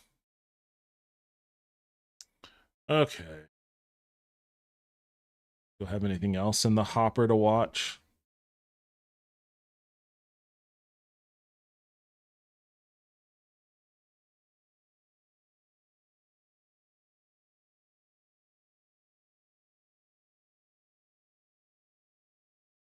Arachnid posted something on January 6th. I don't think I saw this. Gabe Newell on video game piracy full version? Must have been in response to a conversation we had been having. What's Valve's take on piracy? Piracy to us, so we don't really worry about piracy. You know, when we think, you know, when you look at the top 10 issues on our list at any given point in time, piracy is almost never, you know, something that's on that list. And the reason that we think that we don't have issues with piracy is that there's misconceptions in the industry about what piracy is, right? You know, there's assumption that what is piracy? Piracy is about people who want to steal stuff from you, right? That they don't want to pay any money and they want to get your content. But when you look at the fact that these people have, you know, $2,000 PCs and, you know, they're spending $50 a month US more on their internet connections, clearly they're willing to spend money. So from our point of view, what we saw more and more is that piracy is the result of bad service on the part of game companies. So an example where that was really clear is Russia, right? Everybody in the United States knows that Russians are pirates, right? So there's no point in localizing your game. There's no point in making your product available in Russia because all they'll do is pirate it. You know, when the reality is that the pirates in Russia were actually doing a much better job than the games companies themselves in localizing the product and making it available. So if I wanted the product and I didn't want to wait 6 months to get the product, and if I wanted it in Russian, I was going to have to go to a pirate simply because I couldn't get it any other way. And as soon as the product became available at the same time that it was available in Australia or the UK or the United States, and it was localized in Russia, all of a sudden our piracy problems in Russia disappeared. So it really is a question of viewing yourself as how can you provide the best possible service to your customers, and pricing really is one of the less important aspects of that whole equation. Not anymore. People are happy to pay not anymore, buddy. money if they're getting what they perceive as a great product delivered on their terms. This is an example where a lot of the copy protection schemes go in exactly the wrong direction. They're actually negative service, right? Suddenly I don't know if this product, so as a customer, what I want is, I want my content on any device at any point in time with a lot of security, right? I don't want to have to worry when I buy a new PC that I won't be able to play a game that I've paid for. And then with copy protection, you're suddenly like, Okay, if I reinstall my operating system, will I be able to play this game? If I buy a new PC, will I be able to? If I go over to my friend's house, will I be able to do it? So if you solve the real problem, which is, hey, I can go over to my friend's house and play the game. I can be in a cyber cafe on vacation and on holiday, and I can play my game, and I can buy new PCs and never have to worry about backing this up or restoring backups or anything like that. Oh, that's great. Then I'm much less likely to get a pirated version. Copy protection makes it less likely that that's going to be the case. And higher service platforms like Steam or other ones that are coming out make you more confident. So when you attack the problem that way, by improving the service component of the experience rather than through copy protection, which reduces the service component, copy protection is actually going to increase. I mean, there's anecdotal evidence this is the case that copy protection actually increases rather than decreases the piracy of games. So, like I say, by focusing on the customer and doing useful things for the customer, piracy really becomes sort of a non-issue for us. I was actually talking to my friend the other night about not exactly this video, but something like, I guess a similar kind of thing is something that you used to hear colloquially on TV and whatnot, maybe even in real life, back in the 80s and 90s and stuff. You'd always hear the expression, the customer is always right. And obviously that's not true. The customer isn't always right, but the idea, it speaks to a philosophy of being customer satisfaction oriented as a business. That's what Gabe Newell was just talking about. Like, piracy is a service issue. Figure out what it is that's driving your customers to pirate your stuff and address that problem. Give them a service that makes them feel like it's a better option to support you than it is to pirate you. But you never hear that expression, the customer is always right, anymore. And I think that's indicative of the fact that a lot of business has deliberately moved away from like trying to operate from a customer satisfaction standpoint and almost deliberately trying to operate from we're going to corner the customer and extract as much value as we can from them forcibly. We're going to inject pain into our product and then make them pay for the pain reliever. It's interesting to hear these old videos of I guess business leaders that actually speak from a standpoint of, oh no, we're not like abject, evil, greedy sons of bitches. We are trying to provide the best possible service, and we will be rewarded for doing that with our customers' money in their return business. I mean, that's why you have all these articles popping up recently about, is Steam a monopoly? Is Steam a monopoly? It's almost trying to paint Steam as like some ultimate villain, as a monopolistic-esque service on PC. But they're a monopoly by way of the fact that people just like using it more. Like they haven't really engaged in any monopolistic practices within the industry. They're just better. They're just better than all of their competition. For all of their warts, they aren't perfect. They've got problems too. But because of, I guess, this guiding philosophy from Gabe Newell of being always customer satisfaction oriented, Steam just positioned itself time and time again to be a better alternative to Epic Game Store or EA Origin or Ubisoft or GOG, all these other sorts of things. Think of them whatever you will. It just positioned itself to be a better alternative, and as such, people just flock to it more. GOG keeps crashing on me too. It's nowhere near as reliable. I started playing Gun the other night. Maybe I should try playing that Star Trek game. Oh, I also found out where all my adult games on GOG came from. I posted in the Discord.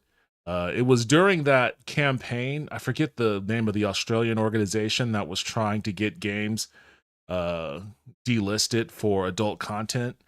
It was a campaign to support adult content on GOG, where they bundled up a lot of the games that organization was targeting. So I bought that bundle in solidarity with that movement and then completely forgot about it. So that's where these games came from. And I guess Postal 2 is a part of it too. Lust Theory Season 1. And Treasure of Nadia. Honey Pop. Leap of Love. Helping the Hotties. I don't even know how to pronounce this one. Being an IU. Well,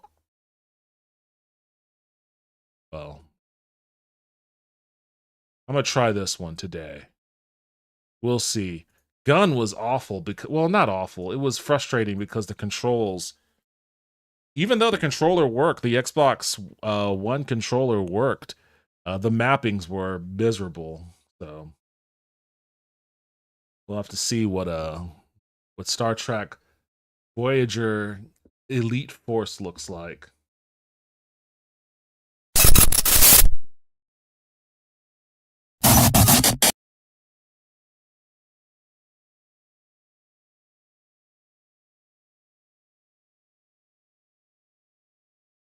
It's Detective Week over on Steam. Oh, cool. Maybe I'll find something there worthwhile to feature Detective Itch. Oh, I'll go take a look at that in a second. The NFL put 4 claims on my video, didn't take it down, but I'll probably scrub those clips because the engagement went down. Oh, well, that sucks, man. Fuck the NFL. I'd push back a little on this because most of us don't buy PCs or have internet connections just for gaming. I don't remember which part of that video this pertains to. Most of us don't buy PCs or have internet connections just for. This is also hella old. Piracy is way more advanced these days. Can easily find stuff in English. Well, yeah, that was a video from 2009, but I think the core principle remains the same, and that is that if you provide a good service at a good value, then people won't feel so compelled to pirate your shit. Doesn't mean it won't happen, but it just means it happens less often. That's why piracy is on the rise right now. My life is anew. Oh, it is me, and dude, I used to love Gun. Yo, what's up, Maniacal Toaster? Welcome back to the stream. How are you doing tonight? Gun. I recall Gun being a really fun game. And it still seems like it's fun. I played a little bit of it, but the controls were just kind of a mess. Like, I could pop back into Gun. I'm already in it a little bit, but I kind of want to try the Star Trek one too. I've never had GOG crash on me. It crashes on me all the time. Australia's always been big on censorship. A friend got me a bundle that was a fuck ton of porn games. Yeah, that's what I'm saying. That's why that was probably part of the same thing. That's why I have them all in my library. I feel like we're about to see some titties. Nope, not unless they're in Star Trek. I've somehow seen many on Steam while scrolling the store. I don't think the GOG store is as, like, if you could watch those trailers on Steam and they just show straight up penetration and shit. It's pretty crazy. But I don't think GOG does that. I think GOG is trying to be more of a family friendly sort of storefront.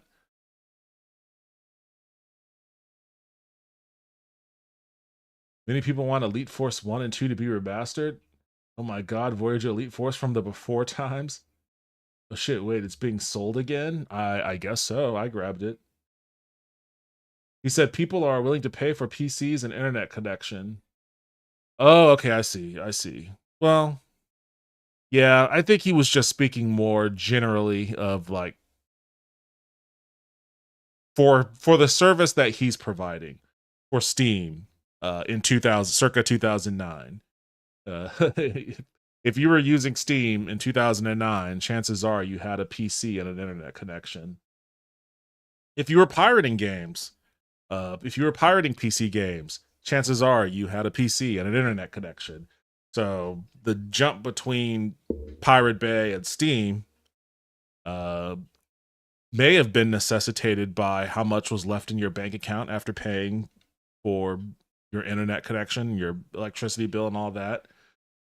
But it may have been other factors.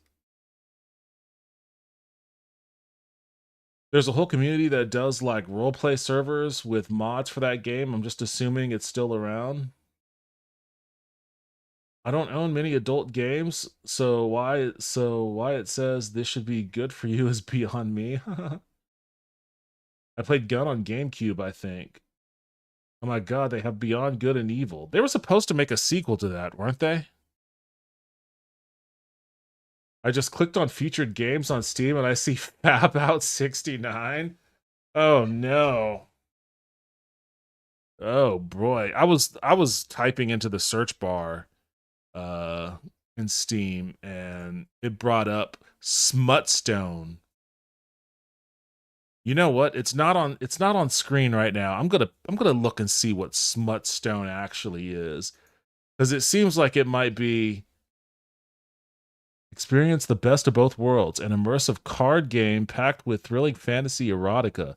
Uncover hidden desires and secrets as you enjoy juicy maidens. Ugh. Why juicy maidens? Juicy? Is that the word? And advance through the story. Lord almighty. Juicy maidens. Okay, so it's just like an erotic fantasy card game. There doesn't seem to be anything incredibly explicit about this so far. There's a little comic book that comes with it, I guess. But, you know, there isn't any, like, outright penetration. Just a lot of topless women, it looks like. Alright, well, you know what? If the card game is fun, it might be a sleeper for some of you card game fans out there.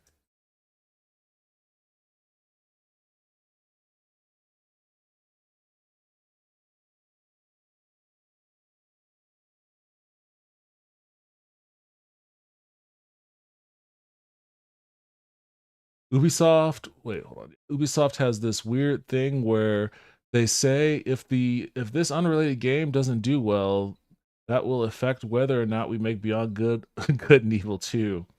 And they've been doing it for literally decades. You just kind of accept it's never going to happen. That's how they advertise free games. Clicking on the search bar. That's how I found them during the winter sale. God, porn descriptions make it sound so unsexy, lol. Initial Drift Online is currently free. Do I have that? Is that the racing game? Like the top-down one? Do not click Fap Out 69 on stream. Straight up. Well, I would never have. The name alone is enough for me to be like, hey, maybe I should not click this on stream. I'm not even gonna. Luckily, I don't even see it. That doesn't come up on my recommendations list. I don't know why that's coming up on yours, but it's not on my recommendation list. I'm scrolling. Oh, wait, I do see it, actually. It's down here.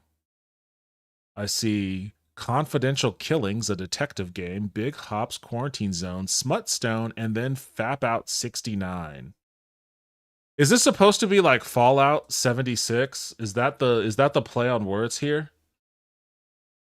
Is this supposed to be like a Fallout 76 sort of thing? Jesus Christ. Yeah, the very first thing is just straight up. Oh, yeah, there's a Pip-Boy. I think this is supposed to be like Fallout. Fap Out 69 is an adult visual novel set in a ruined wasteland. As the new owner of a brothel haven, you must rebuild, recruit girls, fend off raiders and mutants, and turn desire into the most valuable currency. Survival through pleasure. Developed and published by Play and Come. Wait, I'm sorry. Play and Come with the little water droplet emojis. The water squirt emojis. Play and Come.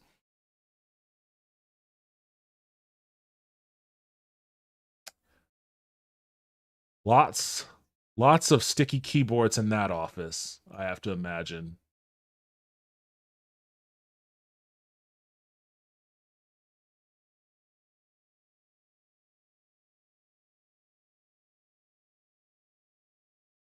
Anyways, the reason why I did this is because I wanted to click on the Steam Detective Fest.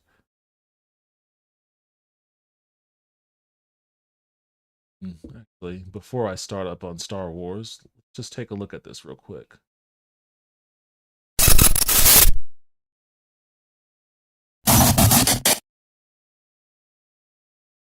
All right, Steam Detective Fest. What do we have here, Steam? LA Noire? I thought I already owned this. Do I not own this? I guess not. I mean, it's $5. What was it? $6? I might. I recall playing it a little bit, and I thought I enjoyed it. LA Noire is a great game. I never beat it. I never really got even that far in it, but I think I must have played it on like PS3 or something, and only for a little while. Return of the Obra Dinn. Lost at Sea 1803. The good ship Obra Dinn. Oh, that's an interesting graphic style. First person that kind of looks like you're in a old Mac game.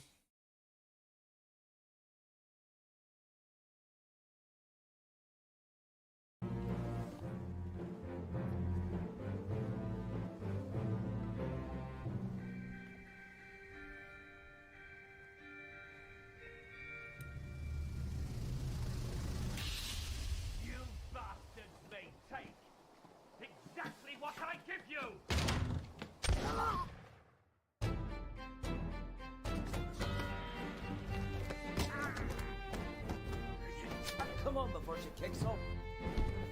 I have no idea what's happening right now. Let me help you.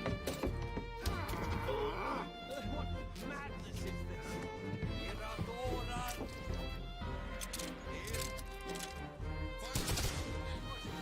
Keep rowing! Where is her? Let them go!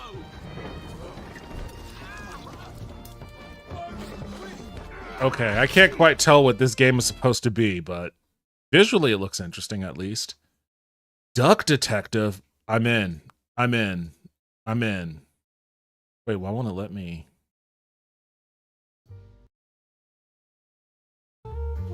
The truth is an ugly mistress. But I ain't no ugly duckling. Good line. I'm the duck detective. I'm here to investigate a case. It's the salami bandit! Someone is stealing lunch? Fredderson needs to be fired! Stealing lunch just goes too far.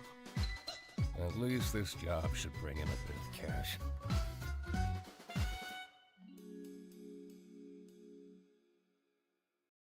May 23rd, 20. Okay, it's already out. I'm here to investigate it. All right. You know what? I'm gonna add this to cart. It might be a winner. The truth. Heavy Rain is $2. The VR version of LA Noire is $15. I think you'd like Escape from Duckov. I've seen that a bit. It looks interesting. Her story. A woman is interviewed 7 times by the police. Search the video database and explore hundreds of authentic clips to discover her story in this groundbreaking and award-winning narrative game. What?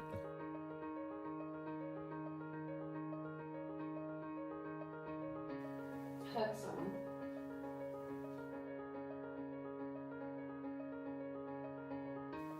You think it's murder?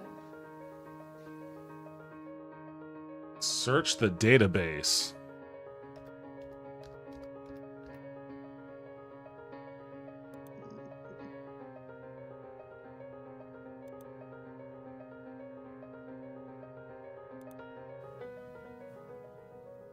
I'd like to speak to a lawyer now.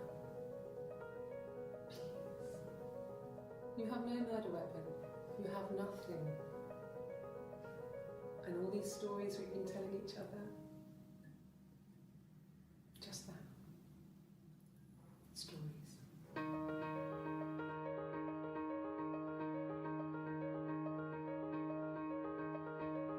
Huh.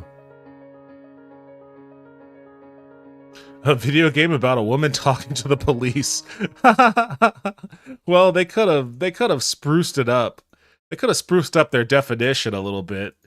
Give it a little bit more pizzazz than that's just some woman talking to the police. Got very positive. I'll add it to the cart. That might be interesting. That might be interesting. What else do we have? The Dark Side Detective. Grab your trench coat, tune your sixth sense, and join the Dark Side Division as they investigate the outright bizarre, the downright dangerous, and the confusing cases of Twin Lakes. Flesh-hungry tentacles, mafia and zombies, and the occasional missing sock are no match for the Dark Side Detective.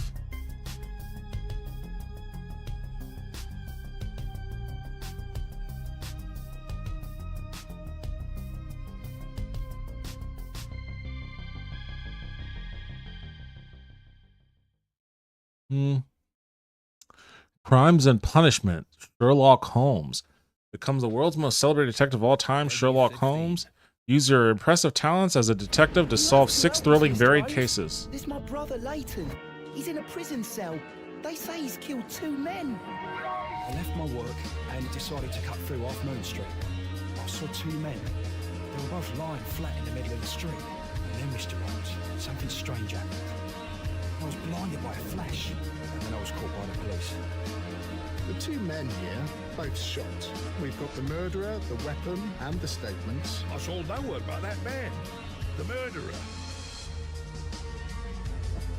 He was like a ghost, and all covered in blood.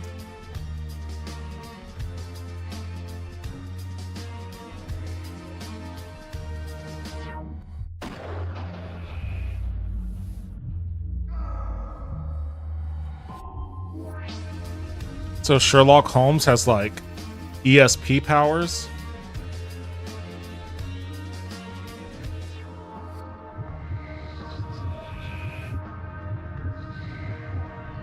You knew that gentleman well, did you not? However could you know that? I have good news for you, Wiggins. I don't know about that one. Blackwell Legacy. When 3 NYU students kill themselves, nobody thinks that a sinister force is at work. Nobody but a fledgling medium, Rosa Blackwell, and her new spirit guide, Joey Malone. Yes, I scattered them this morning. Move on. Kona. Northern Canada, 1970. A strange blizzard ravages Atamapek Lake. Step into the shoes of a detective to explore the eerie village, investigate surreal events and battle elements to survive. Kona is a chilly, interactive tale you won't soon forget.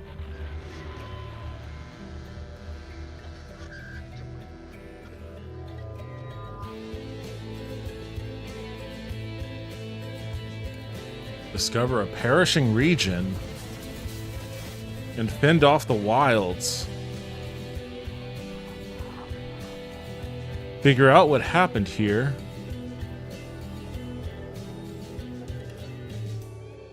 And be cautious in the dark.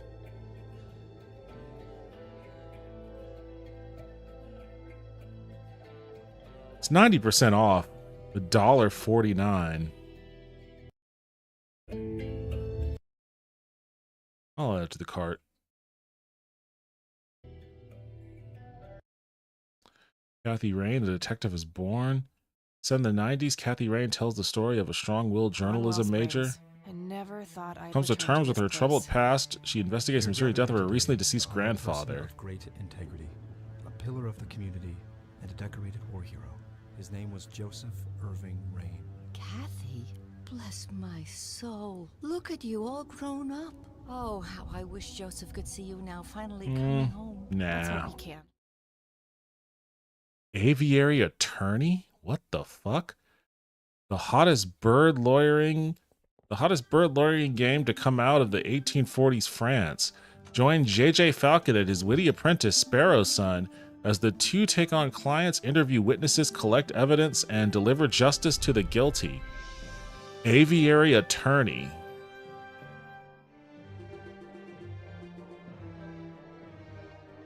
This is literally Phoenix Wright, but with with Victorian era woodblock print birds, which I'm not down on.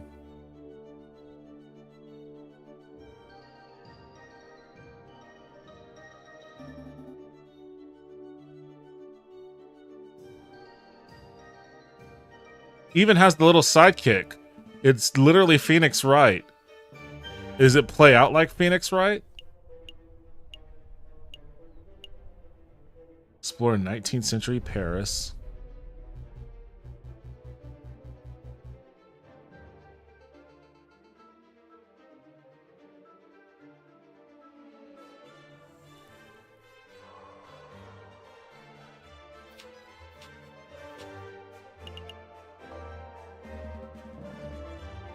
It does actually, you know what? It does actually have a lot of like UI. Oh, it even has that. Okay, this is just Phoenix Wright with birds.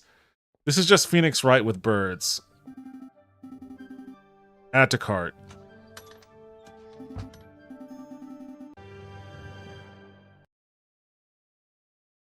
Another Sherlock Holmes game. Paradise Killer. Paradise Island is a world outside reality. There's been a murder that only investigation freak Lady Love Dies can solve. Lady Love Dies returns to paradise.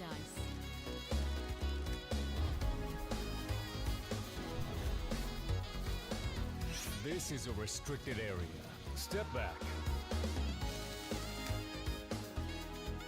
With 4K 60, ray tracing, and next-gen console features.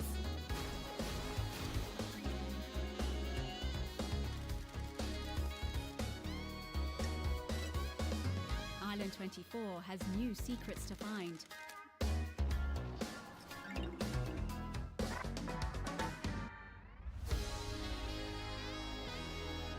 A strange truth, but still a truth.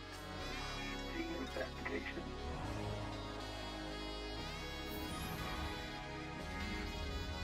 Are you kidding me? I was born to investigate. I can't quite tell what the gameplay style of this game is like. Let's go to work. It's tagged with open world and exploration. RPG and first person.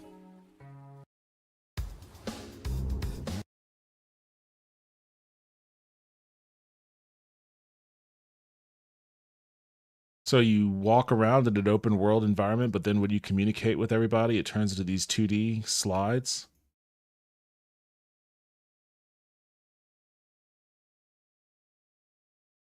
The crime to end all crimes. Suspects.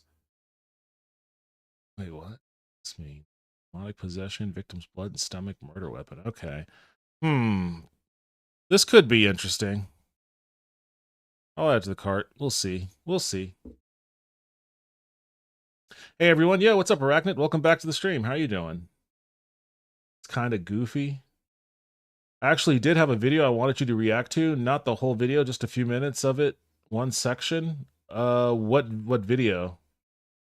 You reacted to the Gabe Newell one on YouTube. You can rewind a bit and catch it if you want to summarize. Yeah, I reacted to the Gabe Newell one. You posted like on the 6th, but if you have something new, then what is it? Nope, go back in there.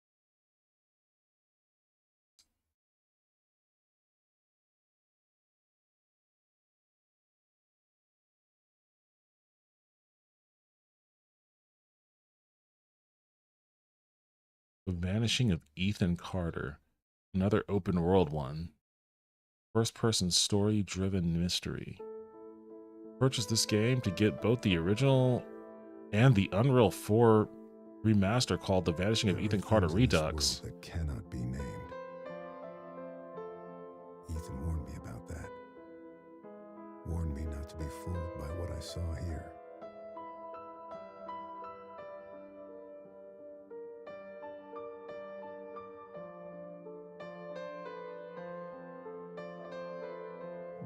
ghosts are. The most aesthetically beautiful game I've ever seen, really? Sad, evicted things. Memories without homes. You don't even know, do you? You have no idea what's going on. Chad is putting our boy in that crypt. You know he's harmless. You know this is wrong. Where's Ethan, goddammit? Talk to me! He's just a kid. He didn't disturb anything. He just found a room in an old house. Whoa, Tex Murphy. What the fuck? I didn't know there was a more recent one. Tesla Effect, a Tex Murphy adventure. Old school PI living in a dystopian world who relies on questionable charm, good intentions, old-fashioned detective work, and really dumb luck to solve thrilling mysteries where nothing is as it seems? Sorry. Sorry, really. Hell, full motion video, eh? I'm in. I had no idea there was like a new Tex Murphy game.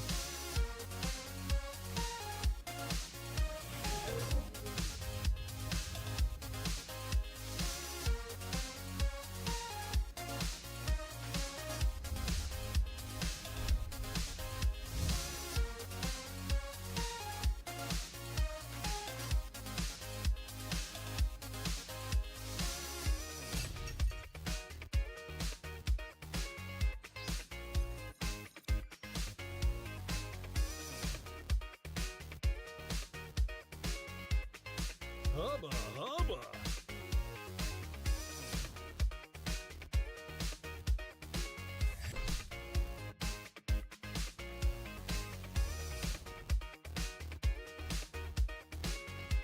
Come and join the party. It's a killer. The world is very different ever since. I like that they didn't try to make the FMV. Oh, they have it super pixelated at first. I like how they didn't try to make the FMV look anything other than like an updated version of like the cheesy green screen from like the early 90s. Things could get worse. Oh shit, what the fuck? How much was Tex Murphy? $4? Oh, there's a demo? I'll grab the demo. We'll try the demo out at some point, I guess. Nobody Wants to Die. Man, there are a lot of detective games. What the fuck? Lose yourself in the dystopian world of New York 2329. Goal. Immortality comes at a price that someone has to pay. To focusing on the symptoms and the memories. I'm 120 years old. And I don't have any strength left to keep recalling the past. You're a goddamn departmental legend. Legend, huh? More like cautionary tale. I need access. Do you think I don't know why the chief put you on restricted duty? No doubt about it, this case smells worse than a 2-week-old corpse in a storm drain. Can I ask you something personal? Do you believe in life after death? Well, apparently in the past, The City of Immortals. stuff like that all the time. Because the average lifespan was less than 100 years. And now, can we believe in anything beyond this? What if you could choose the bank or death?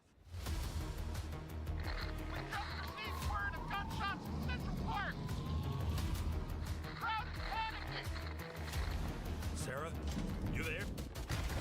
All those innocent souls. I will find you. James? No, please. Take you apart piece by piece. Who are you? I've lost visual. You should be thanking me. Interesting. It looks neat. It looks neat. $5. All right, let's see if I can see. I did want to play this one. I'll install the demo. Which do I? Shit, 14 gig. That was supposed to be free on Epic at some point, but I guess I missed it. And back to LA Noire. Okay.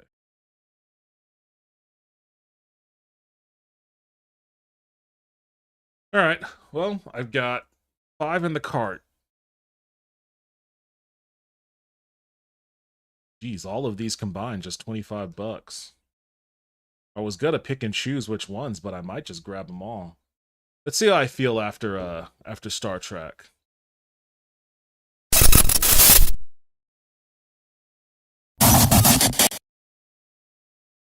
I've been playing Fallout 76 a lot the last few days. I think it's the best looking Fallout game. Oh, interesting. Yeah, in terms of graphics it is, but it lacks what makes the other 3 Fallout games so good IMO. Did you check out Heavy Rain?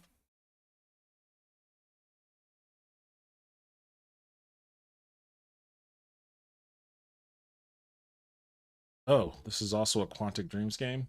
Oh yeah, I know of this game. I never played it. I'll add it to the cart. It's $2.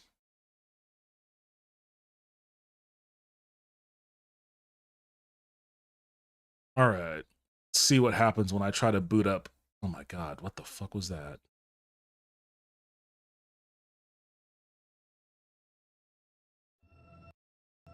Oh no. Welcome to Voyager Elcar's menu system. Hold on a second.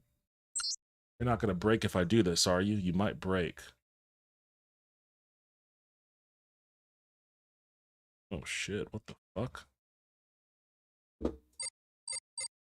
Damn, I can't alt-tab out of this bitch?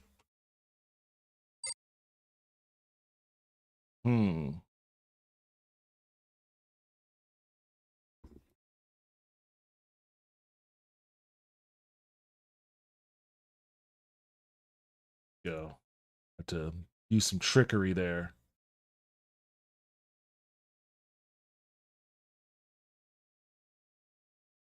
See if this will show up. Oh, it does, but it's super small. Okay.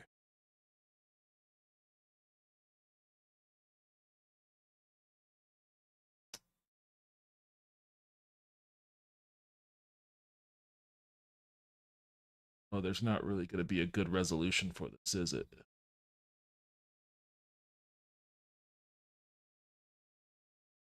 Guess I'll just do this.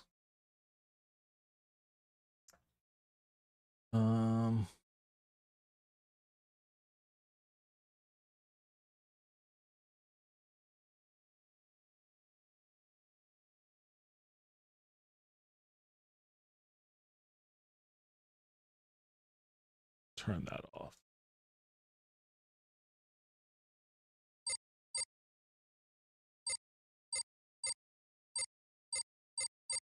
It's not showing me what the brightness means. I'll just keep it there.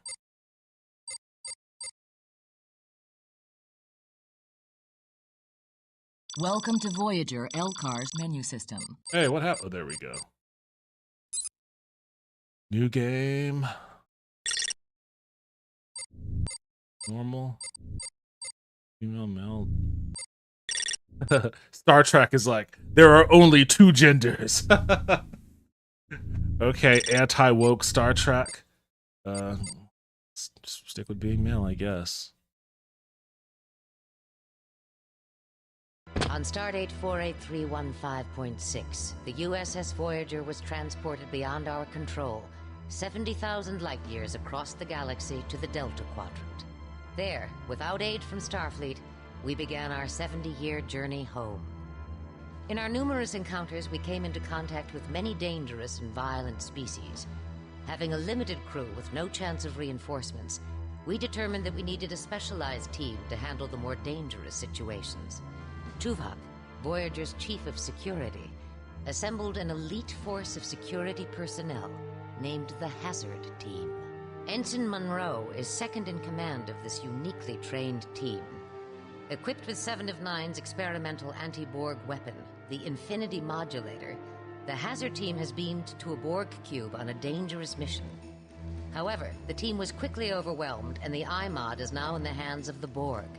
Separated from the rest, Monroe is attempting to rescue the team.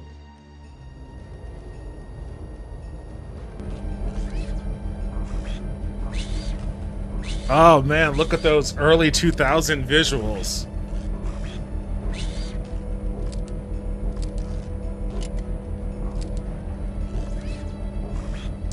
Monroe to Tuvok. I've been cut off from the rest of the hazard team.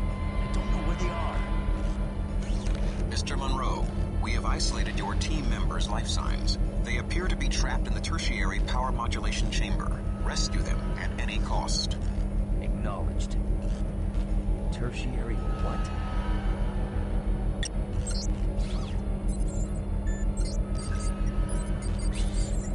Ensign, I've uploaded your mission objectives and tactical information. Review it now before proceeding.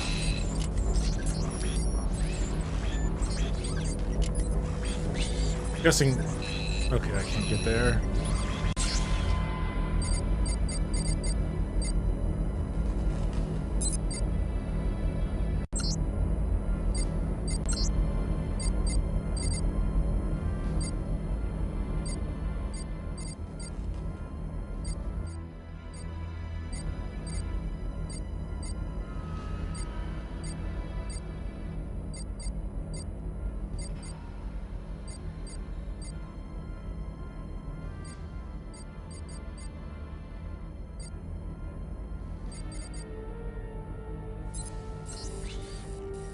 Okay.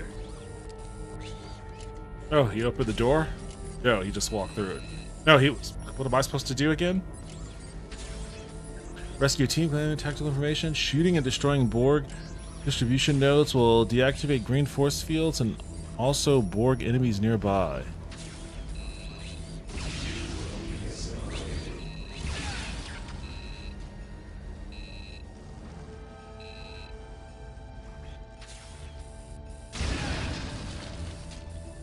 Oops, should I not have done that?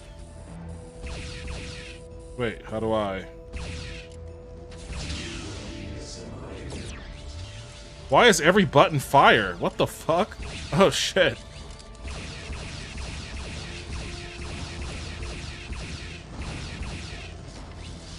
Why the hell is every button fire?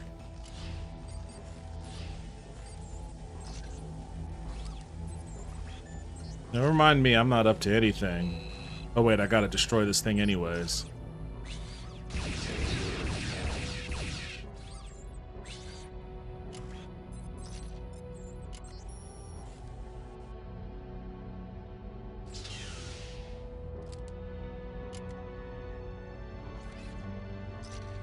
Man, I don't know what Picard was all up in a bunch about with these dudes. They don't seem too hard to fucking deal with. Should I be able to get in there? Can I crouch?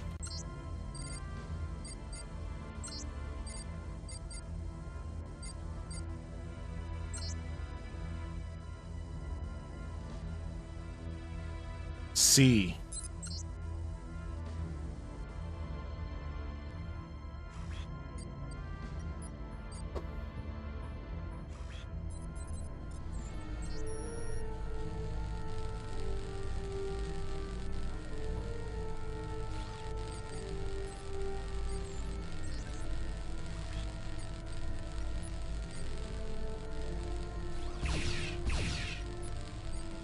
Why am I in here? What's supposed to be back here?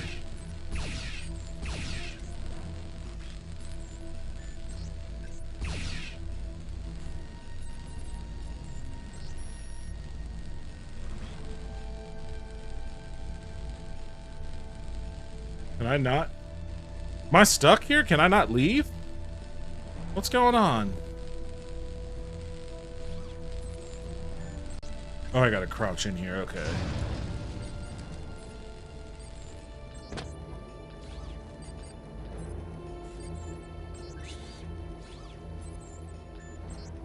Yeah, and there was a crawl space in the first one. Wait, what? It doesn't really look that bad 25 years later. Mine 26 came out in 2000. This game makes me feel nostalgic, and I didn't even grow up playing it. I actually got into Star Trek like 7 or 10 years ago. Well, visually nostalgic. How do I interact?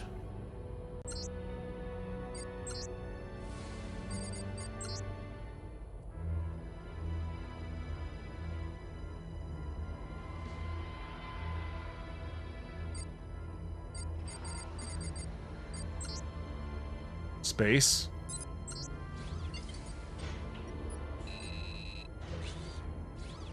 Monroe! My savior. Get the IMON. It's on that table. Wait, what?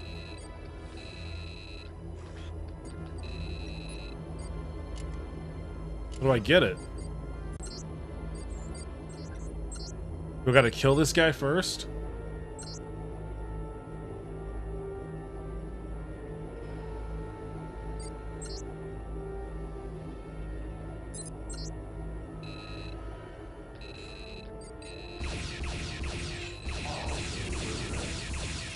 Oh, he's generating shields now.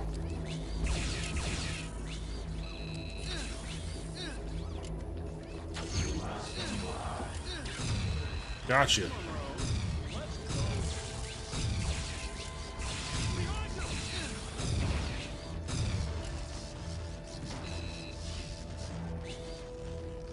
Hit mission info key to view? What the fuck is the mission info key?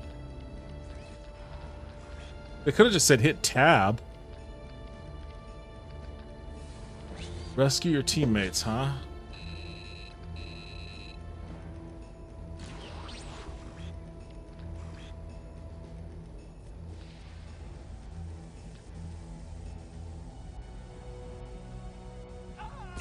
Whoa.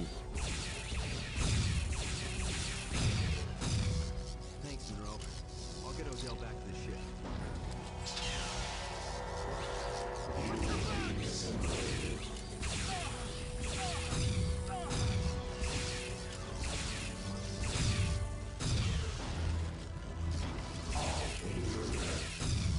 Damn, these Borg.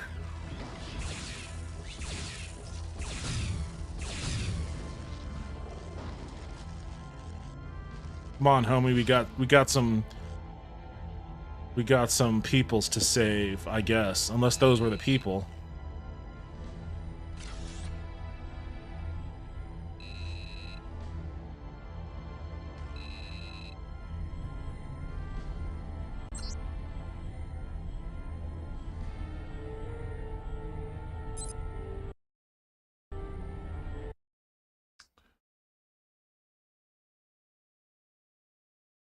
Something here.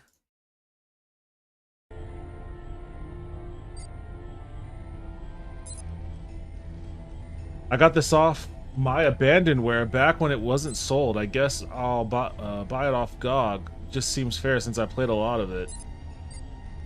My abandonware is great. They probably kept the names ambiguous since it wasn't ported to PS2. Buttons, I mean. Oh, okay, yeah. Wait, where did my guy go? Oh, here he is. Where are we supposed to go, man? I don't know where we're supposed to go next. I used the health terminal. It healed me up right. Are we turning back around? Are we going back down that hallway? Let's go down this hallway.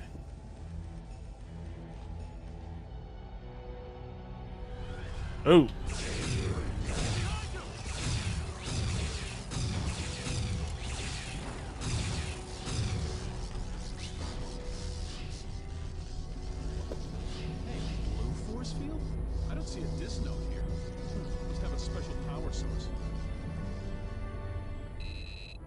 Oh, there's an elevator switch.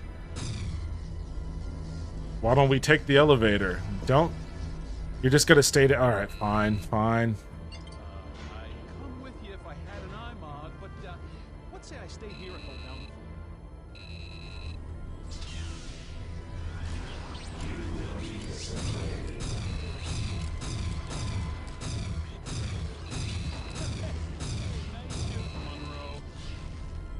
Alright, can I interact with this?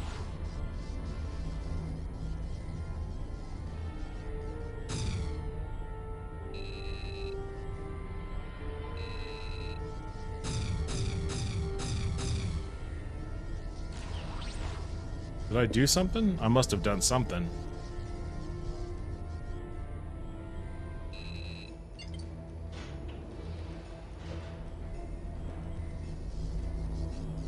Still up, huh?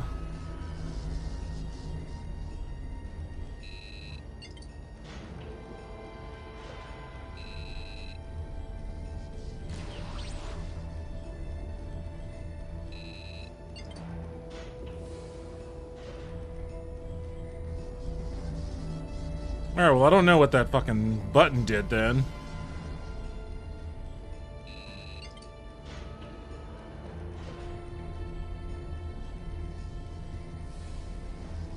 Alright, I hit the button.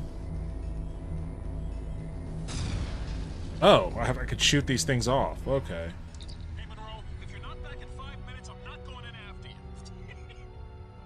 Why are you giggling about that?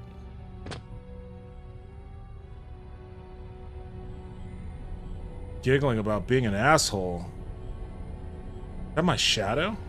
Why is it never just projected across the open air? Wait, what am I supposed to do here? Am I supposed to drop? That looks like that's gonna hurt.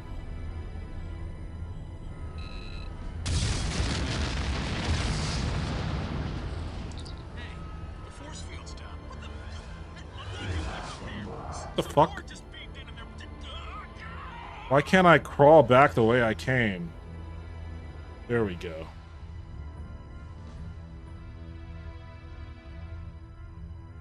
Alright, looks like my homie might have gotten wiped.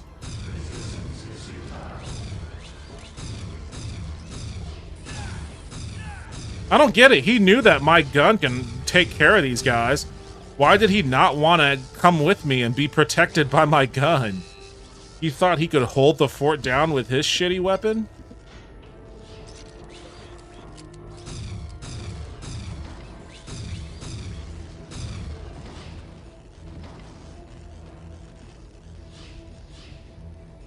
I don't even know where his body is. Did they eat him?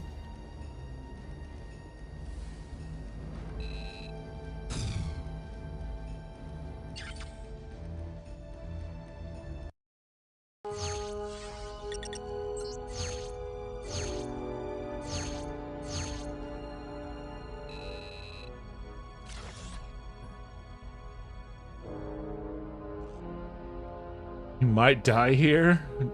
No, I'm not gonna. Oh wait, you're saying my companion. Hee hee, you're gonna die, hee hee. And then he got wiped. I don't know why he didn't want to hang out with me. I've got the special Bork killing gun.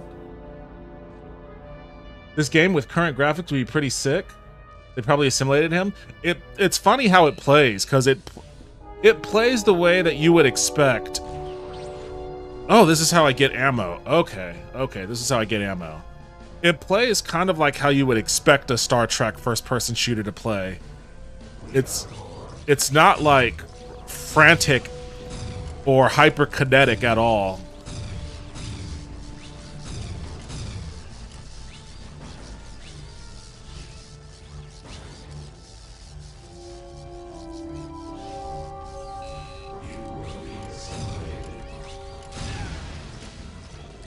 Well, I probably should have waited until they were right next to it, huh? Like a booby trap.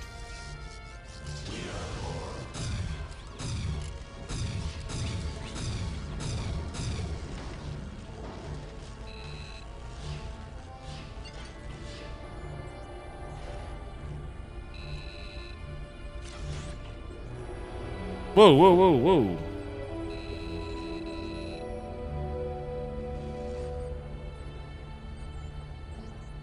Can I not? There we go. What's up, Galby? How you doing? Oh.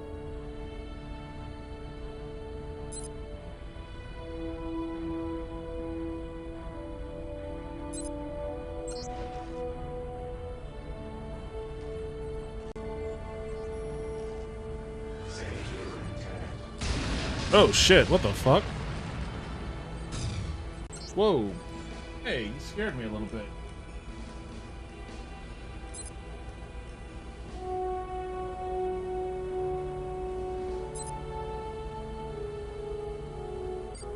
Yeah, it's the twitchiness of a COD. It reminds me of a Republic Commando game, the way it looks and moves. I've always wanted to play that game.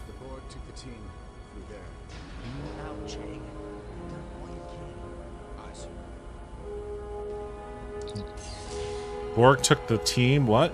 I can't get over there.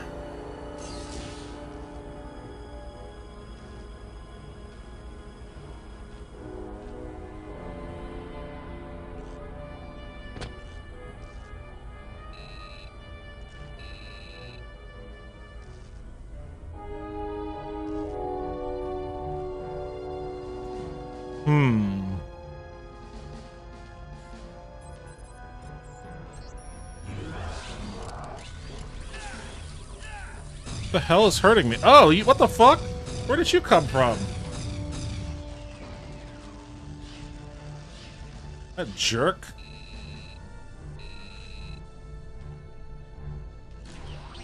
You charged my gun a bit. I guess that burnt it out. Can I heal myself again? Alright, that still has some juice.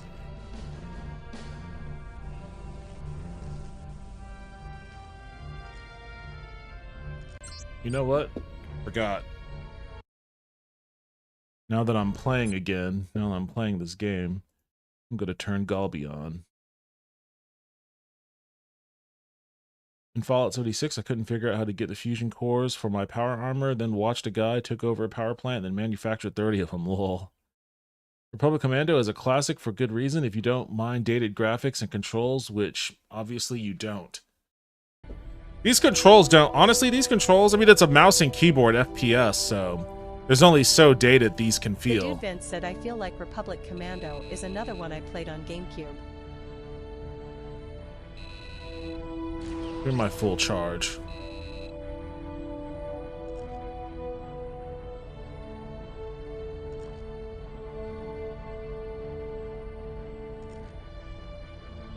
I've always wanted to play Republic Commando, I just never had a chance to.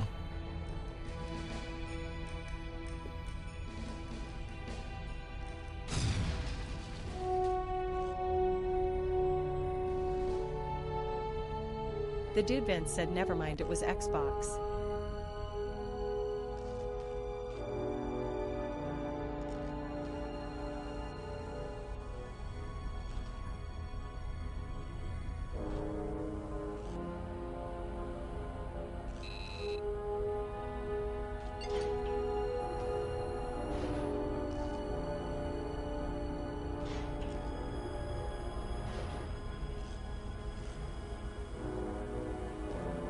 Okay, now how should I get over there?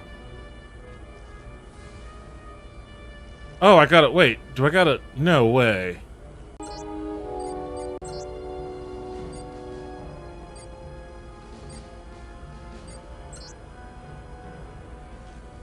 No way, I'm expected to jump on that thing, am I? The dude Vince said Aspire put out an enhanced version in 2021 on Switch and PS4. Whoa.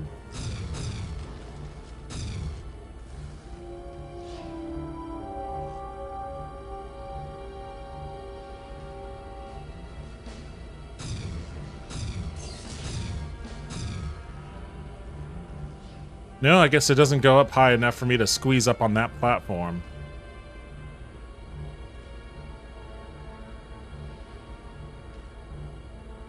And this guy can't jump. Well, I don't know, actually. Is there a jump button that I don't know of?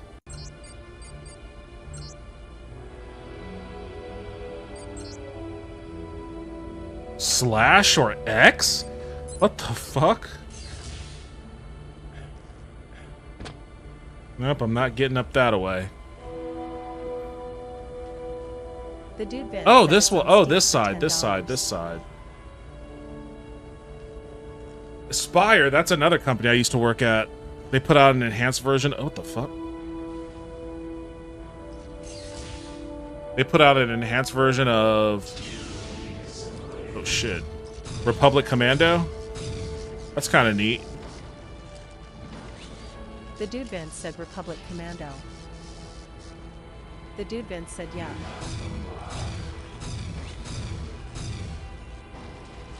That just makes it suck even more that they got the KOTOR remake ripped away from them.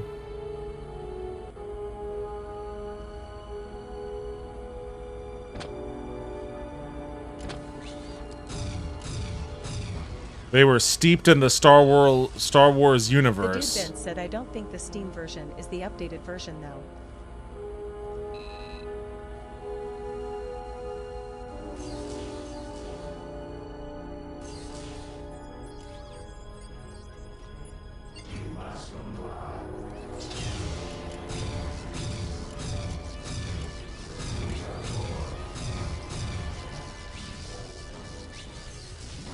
At Genetic Memory Farms said the era of Jedi leading clones made for some good stories before Order 66.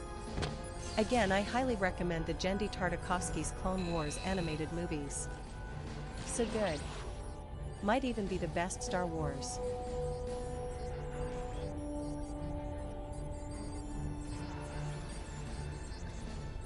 The Dude Vince said there's a new Star Wars racing game coming and people are excited about pod racing. I don't get it, lol.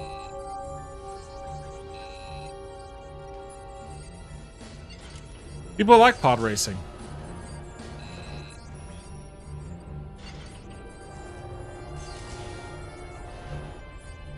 I guess done right, pod racing can be fun.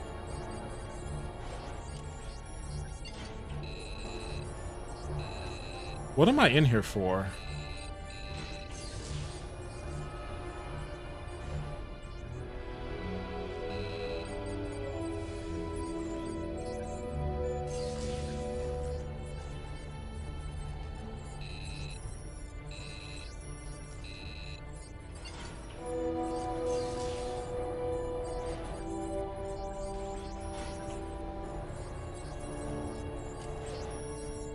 Oh, I have to go this way.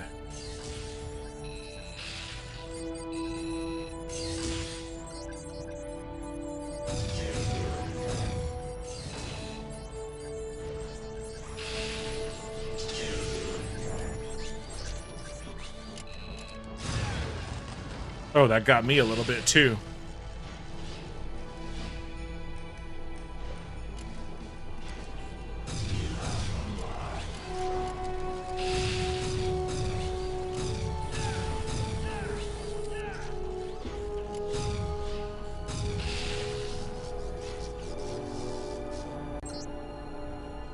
The Dude Vince said apparently if Tomlin wants to coach next year, it will have to be a trade since he wasn't fired and had 2 years left. I think we're gonna see him on TV for at least a year. I'm sure the Steelers organization will let him go. They'll fire him officially so that he can have his pick of wherever he wants to go. I don't know. Well, I mean, maybe not. Maybe he wants the team. Even if he gets traded, I'm sure he'll coordinate with the front office on who he accepts as a trade partner. I think that the thing that all I can say about this next coaching carousel, he should go to the Ravens and Harbaugh to the Steelers. Yeah, people have been joking about that. The thing I don't want to have happen is for Tomlin or Harbaugh to end up in Miami, and then they trade a first. They trade 2026 first, a fourth, Tyreek Hill, and a 2027 first to Cincinnati for Joe Burrow. At Genetic Memory Farms said there was a long dry spell for Star Wars games in the late 90s that was finally broken by pod racing in 1999. Because of it, for many, it was their first Star Wars games. That is true. And it was what, the N64? So there's some N64 nostalgia touching on that a little bit too.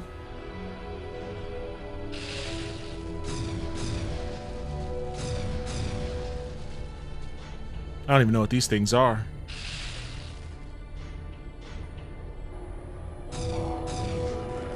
The Dude Vince said Rogue Squadron was great on N64 too.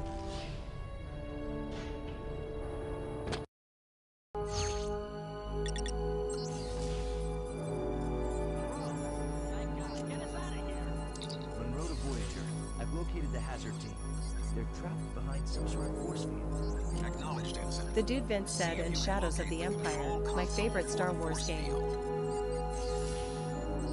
This isn't the control console for the force field?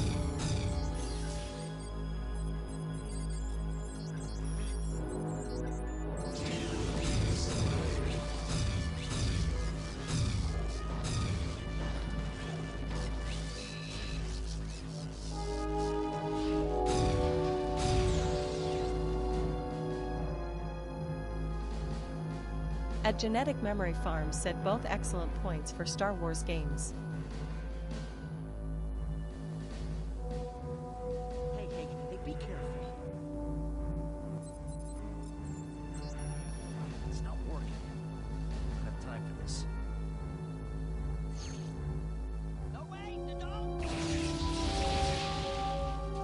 I mean, I started off doing that. I told you. Well, what was I supposed to do?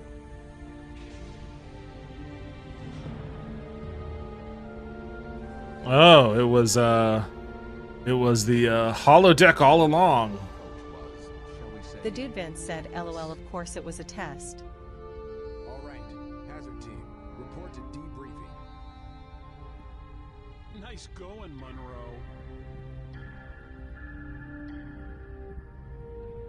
You guys might want to save some of your energy, conserve some of this holodeck energy for like keeping your ship running. Wasn't supposed to know the panel would explode. That point is not relevant, Mr. Monroe. A given situation is not as Why is the voice volume so low? The dude Vince said they kept cost down, only hiring 2 actors from Voyager. Had you followed standard hazard team procedures Jesus, the voice volume is like nothing. and achieved your mission objectives? Yes, sir. Procedure. Speak freely, Ensign. Deck 4. With all due respect, sir, I don't think procedure would have mattered. There wasn't any way I could have possibly rescued them. Someday, Mr. Monroe, you may be called upon to do the impossible. Consider this to be your personal Kobayashi Maru. Red alert. All hands to battle stations. Computer, reroute turbo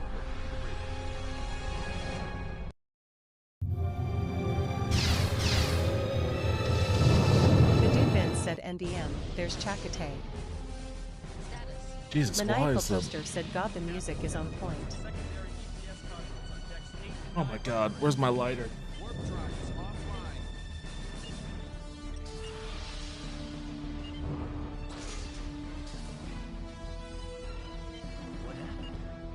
The dude Vince said Chakotay. Tuvok,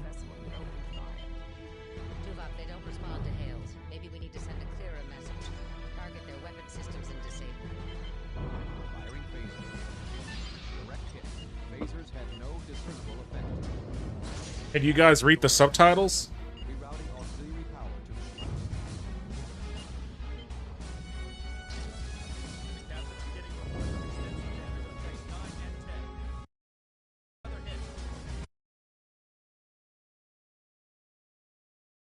The dude Vince said I can hear the voices, but I have supersonic hearing. Maniacal Toaster said this game got like all the actors. What just happened? Captain, we seem to have been torn from normal space. I think we've been pulled through some sort of icy dimensional rift. Where are we? Apparently, here, Captain. Sensors in most of Voyager's primary systems are offline. Until repairs... At Genetic Memory Farm said, man, you bring up a good point. I never have Voyager a fair chance. I need to give it a watch. Maniacal Toaster said, yeah, the voices are oddly quiet. I don't remember the volume mixing being this off. I messed around with the Said, volume yeah, a little we bit. can read the subtitles. Maniacal Toaster said Voyager's great. The dude Vince said that's my main complaint about that new Voyager resource manager name. No voices. Maniacal Toaster said, oh, Did they not have the rights to use like the Voyager theme? Maniacal Toaster said, yeah, I skipped that one. I'm not gonna watch that if it's not Captain's gonna... log, stardate 53854. Now she's screaming at me. Voyager was attacked Maniacal by an Toaster said unknown music force rights and get transported to some kind of starship graveyard. The dude Vince said Whereabouts from what eBay unknown. they don't. The ship is heavily damaged. Communications, The dude Vince said propulsion, it's and not other out yet systems and are still being offline. developed. Until repairs are done, we're utterly Maniacal helpless. Toaster said, Stranded. I love Voyager so much. Let's get this ship back together, Chakotay. Get damage control online. Harry, find out what you can about those other ships and exactly where we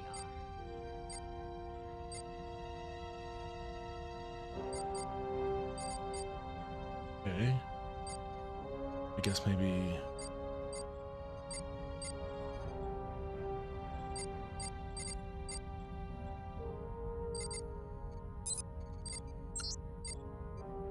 Maniacal Toaster said I loved both Voyager and Deep Space Nine.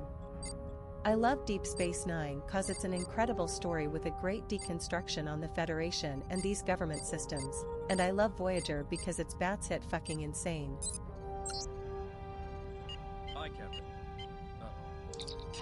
Hey. There's a containment leak in engineering. If we can't get it sealed, we're going to have a warp core breach. Ensign Monroe, you're wearing a hazard suit. Get down to engineering and help Alana seal that leak. Like the turbo lift to engineering deck 11. I watched the Q episodes of Voyager recently while eating. Always great rewatches. Wait, where's the turbo lift? I'm having a hard time getting any sensor information on those derelict ships, Captain. The dude Vince said when Q wanted to have a kid with Janeway. Turbolift controls malfunctioning. What? Initiate vocal command using manual interface.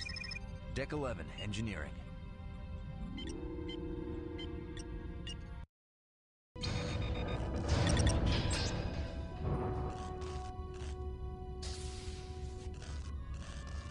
Why is it all fucking flipping out?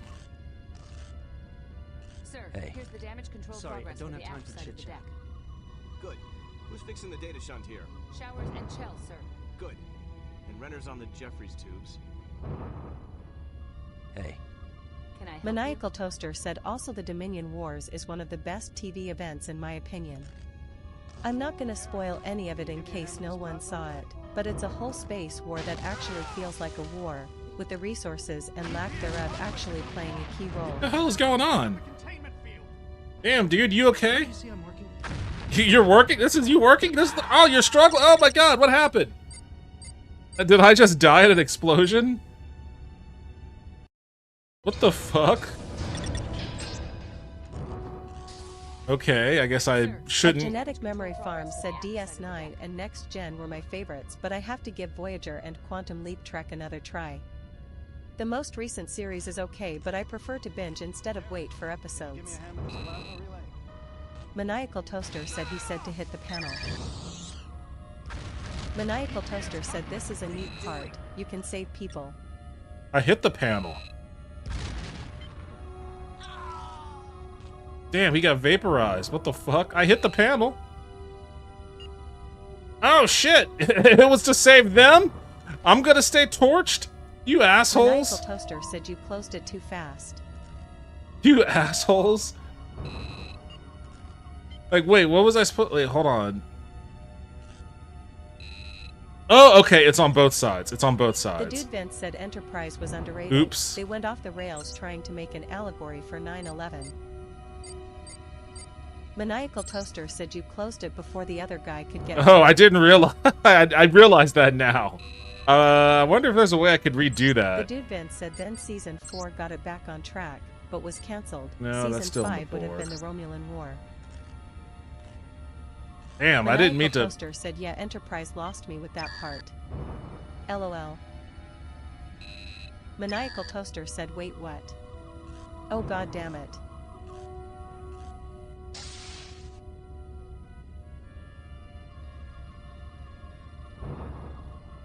Can't get in the Jeffries tube? Alright, well, fuck it then. It's another control panel. Sorry, Monroe. The data shunt's been severed here. Everything down this way is shut off. Hey, we're getting a power surge here. Monroe, quick! Hit that panel and shut off this relay. No, I want to start the other. If it's gonna kill us, I want it. The dude Vince said there's an NX What? refit It just for killed the him? Enterprise shown in Picard. That concept art was made for season 5 and made canon in Picard. Damn it. I wanted to restart. I want to save that other guy. I want to try to save the other guy. Hey. Need something? Haunted Wisp said yeah, it sucks that Enterprise never got syndication.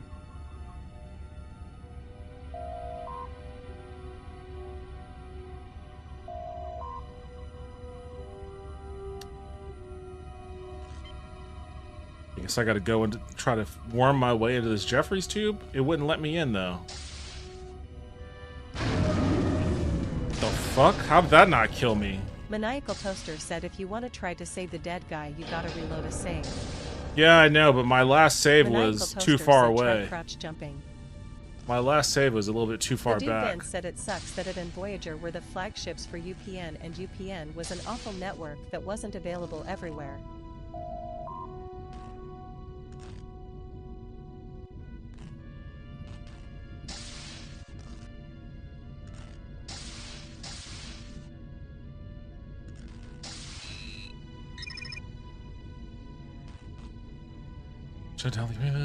Find a Jeffries Tube Junction and proceed to engineering deck 11. I don't know where I'm at. Is there a map?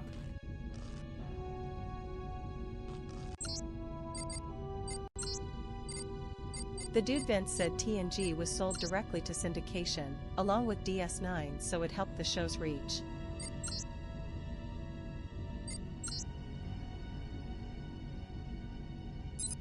I guess I don't have a map?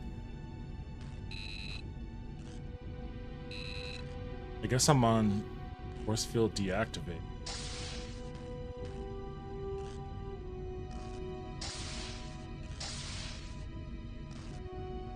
Arachnid Soul said yeah, UPN was rough.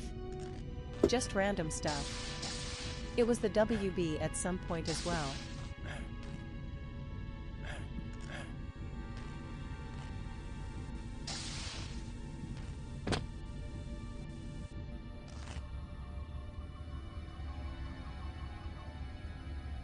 Okay, I deactivated this force field. Arachnid Soul asks, but who else was going to give Jamie Kennedy his own show? The dude Vince said I'm gonna be the biggest Bills fan besides you come Thursday.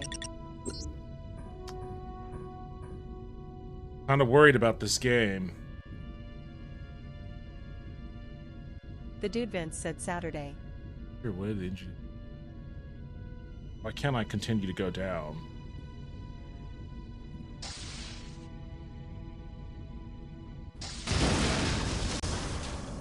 The dude Vince said you guys have 3 healthy receivers now at sucks. Oh shit, what the fuck? Yeah, it really fucking sucks. I mean, we're gonna get Curtis Samuel back, and he's been okay for us in the playoffs, but that's still...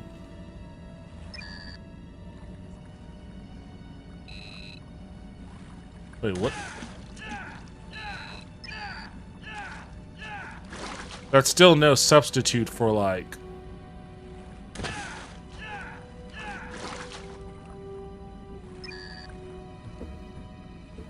That's no substitute for Gabe Davis.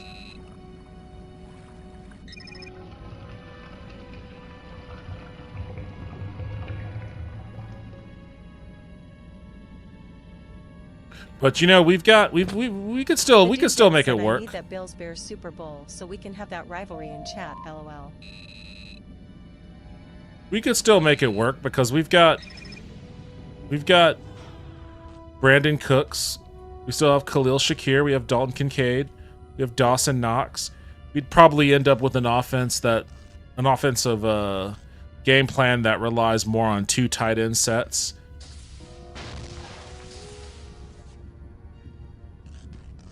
Monroe, what took you so long? We've got a warp core breach in progress. You need to get in there and shut it down. There are 2 things you have to do, so listen carefully. First, cut the power relays on the main floor. Then go to the upper level and decouple the dilithium matrix. You could. This guy's too dumb to remember all that. I've got one in my transporter buffer. Hurry up and find those terminals.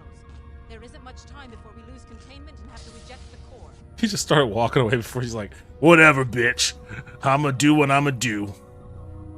Hurry, Monroe. I'm not sure how much time you've got left. Attention. Warp core breach imminent.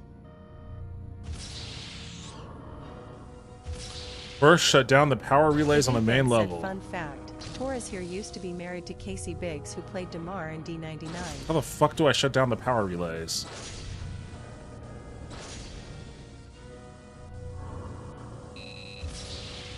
The dude Vince said DS9.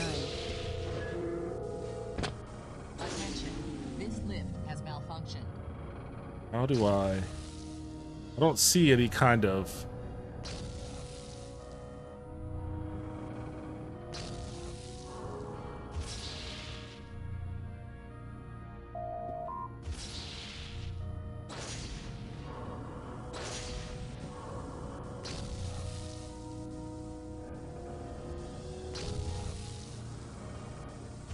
Fuck am I supposed to...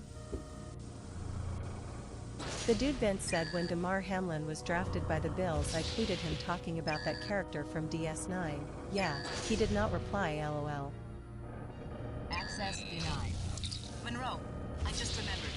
You're going to need the access code to cut the power relays. Go to the access code station. The fuck is the access code station? I don't know what any of this shit is. Is this the access code station? Displaying power relay access code. Got it. I hope I don't have to remember that. I couldn't even read it. Access granted. There we go. Power relays have been cut. Decouple dilithium matrix on the upper level.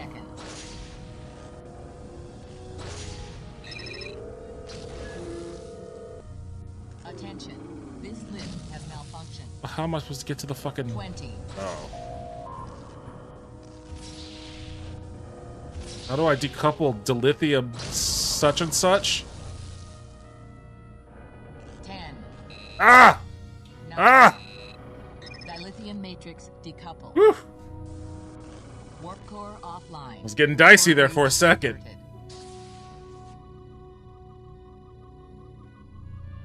Good job, Ensign. The dude Ben said this game could have benefited from quest markers. There's a little bit of fun in trying to figure it out on the fly. Cleanup crew in here. Seal that leak. We need to get main power back online. Vorik, give me a hand with the resonance cascade modulator.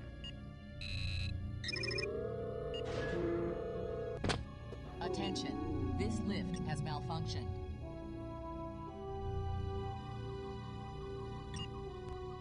Intruder alert. All security and hazard team personnel to the loading dock. Gina, watch your alignment. That isodyne array has to be modulated to exactly 4.7. Alright, where's the fucking loading dock? Yes, ma'am.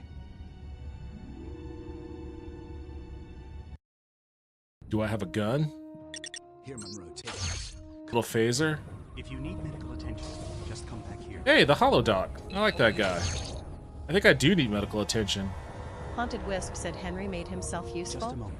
You'll be doubtful. There we go. Hey, I grabbed this guy's gun too. What's this stuff on the floor? We're being invaded by some kind of pirate. They're taking our supplies. We have to stop them. There are 2 of them behind a barricade in there. They're launching energy grenades. See if you can eliminate them. Ready?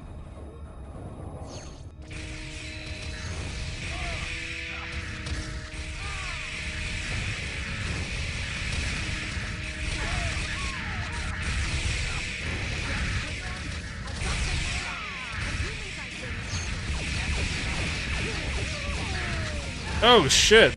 Blew my ass up. Alright, let's try that again. Here, Monroe, take this. Come on. If you need medical attention, just come back here. Monroe, hey. Over here. Ensign, I'm quite busy at the moment. Well, not anymore, so heal me up. Just a moment. You'll be fine. We're being invaded by some kind of pirates. They're taking our supplies. We have to stop them. There are 2 of them behind a barricade in there. They're launching energy grenades. Alright. Seems like launching energy grenades on a spaceship that you also happen to be on. Probably a bad idea.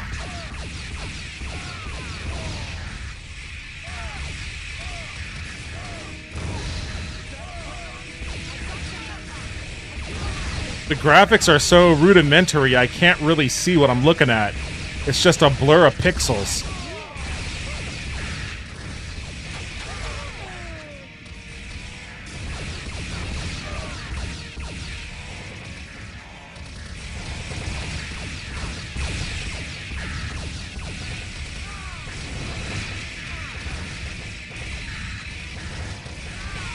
Oh shit.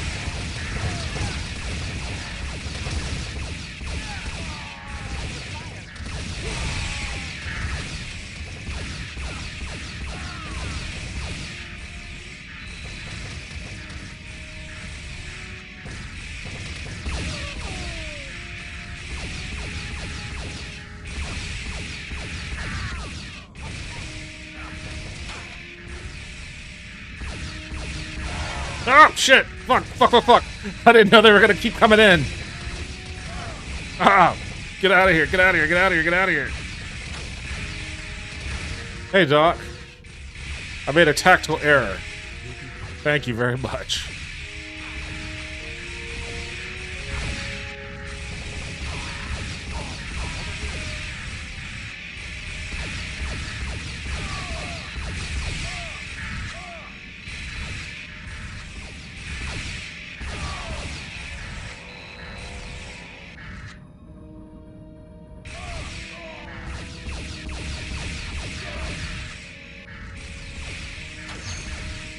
Oh, shit.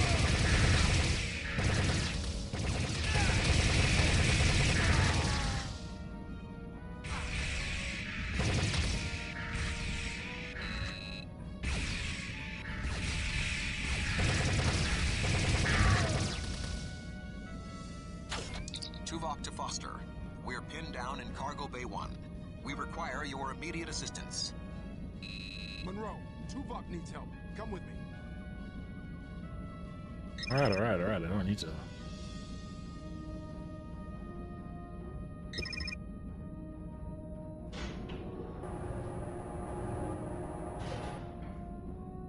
Okay. Wait, what are you looking at me for? I don't know where Tuvok is. Oh shit, this guy's hauling ass. Can I run? Okay, there we go. I can run.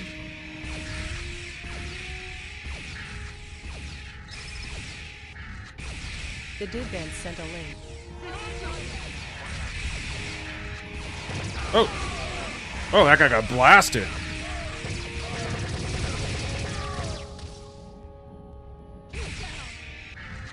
There's like 12 of you. You guys can't handle these guys? Wait, hold on. Actually, I want to switch my controls a little bit, if I can. Jump is slash or X, and space, I think, is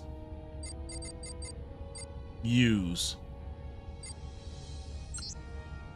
No, not space or... No, not space or X.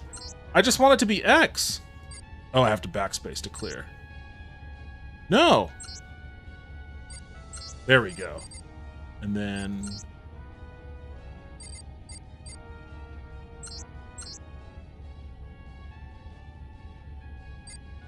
There we go.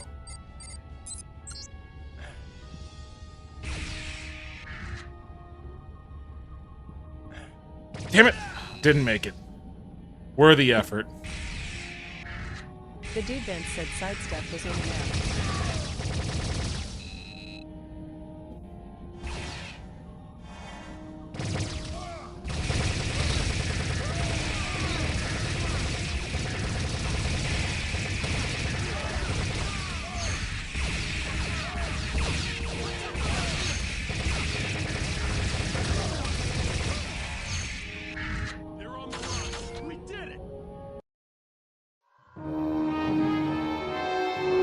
God damn, the cinematic volume is so loud.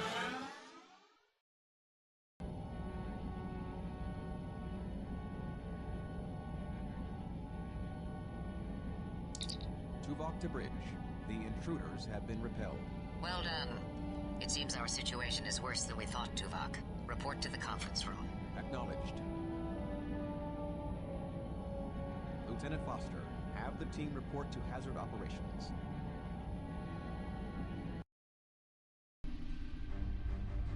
I am certain that many of you are curious as to our situation. Maniacal Toaster said, I'm gonna head to bed. Good stream, good job. Yo, thanks for hanging out. I appreciate it. Have a good rest of your night. Disabled vessels are present here as well. We have detected an energy The dude gathering vent said field Night Toaster. surrounding the area that is draining Voyager's systems of power. For the moment, Haunted Wisp said, we are I wish trapped Star like Trek the other Discovery ships was good enough for and 7 cannot seasons. Like the Tarkanus gravity well. 247 ships have been lost there.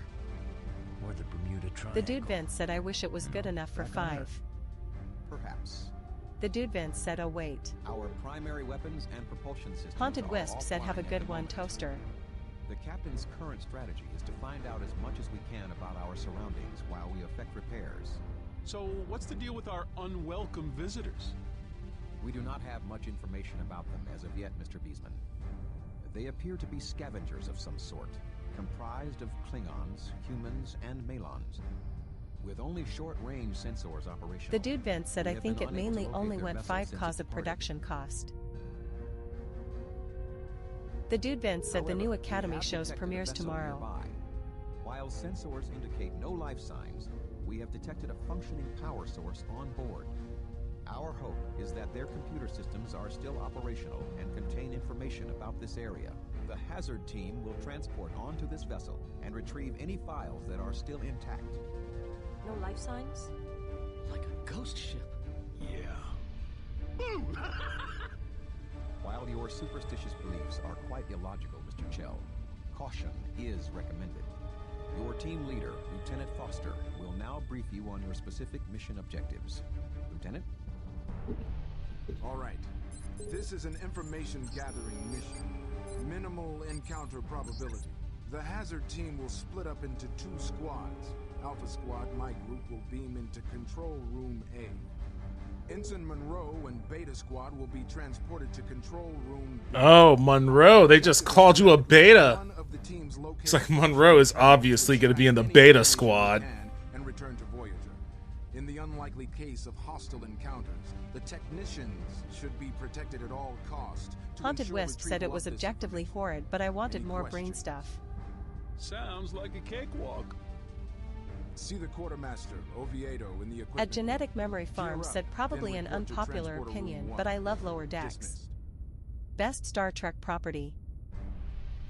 I've heard a lot of great things about it, but I've never watched it myself. Equipment room and pick up your weapons for the mission. Proceed to transport it with The Dude Vince said Lower Decks is amazing.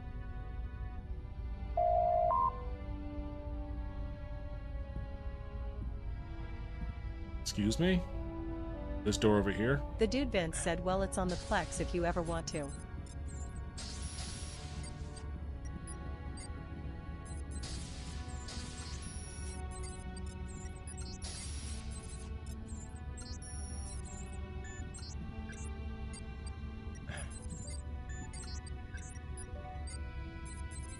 Damn, where's my shit at?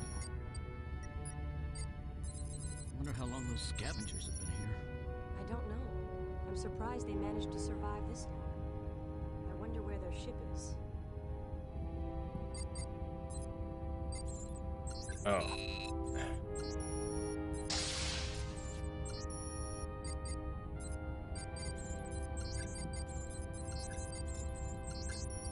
Okay, it opened the thing. Now what do I do?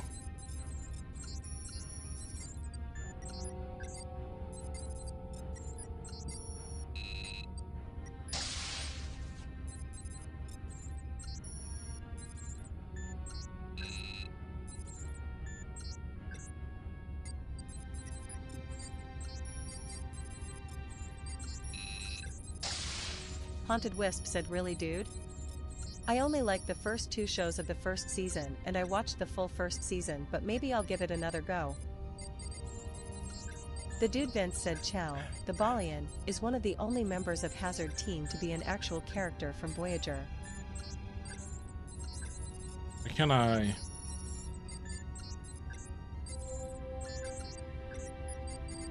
pick up my weapons for the mission? I open this. It's not letting me get anything. There's something else I gotta do?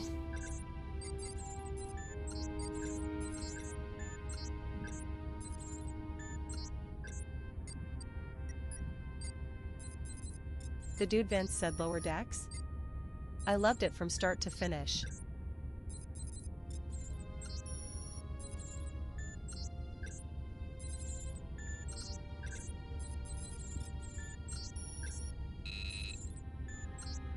I don't understand why opening this doesn't give me my weapons.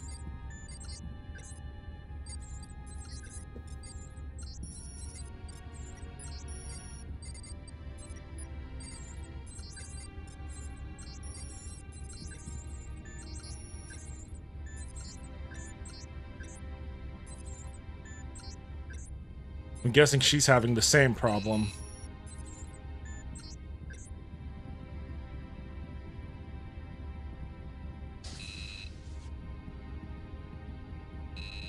No, she figured it out. What the fuck? I'm the only one? I'm the only one that can't get fucking weapons out of here?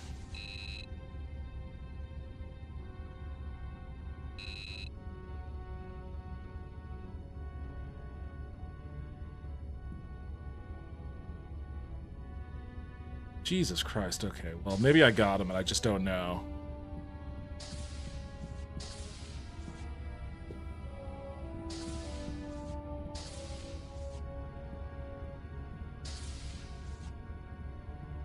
Ms. Durant, while we have some extra time, I thought we'd review Haunted first Wisp aid said you combat not me so protocols much. one more time.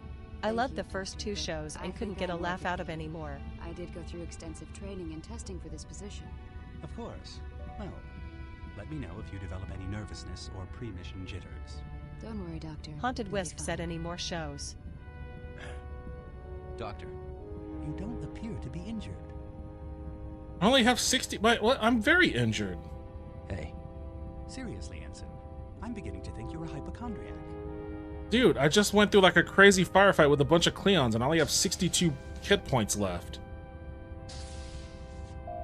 What a shitty doctor.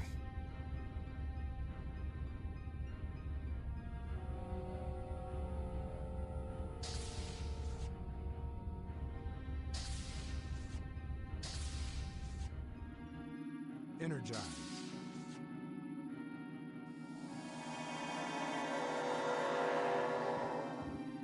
Oh, you didn't take me too? Okay, am I a part of this? All set, Alex. The dude Vince said one of the only reasons I'm going to watch Academy is that Robert Picardo is in it. Energize. The dude Vince said aka the Doctor. Oh, I'm going without a weapon. I'm gonna be fucked. It wouldn't give me a weapon. Oh my god. Oh, okay, I have my weapons. Alright,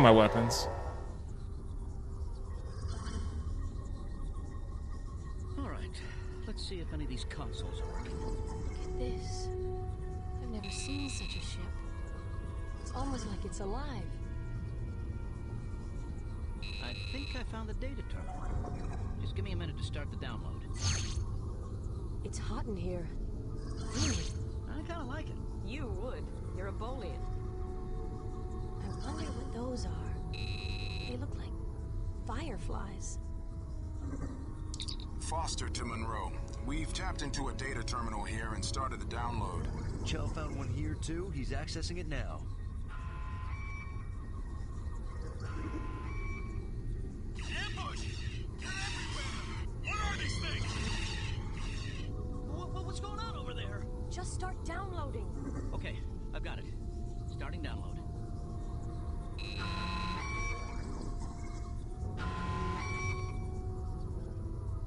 Are we? There they are.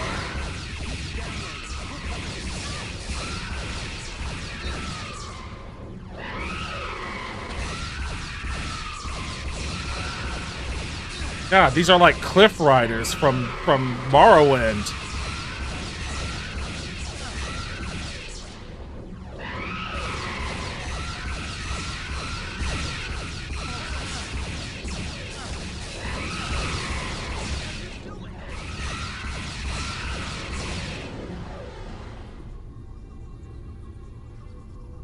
Damn, I got my ass beat. Yes, sir.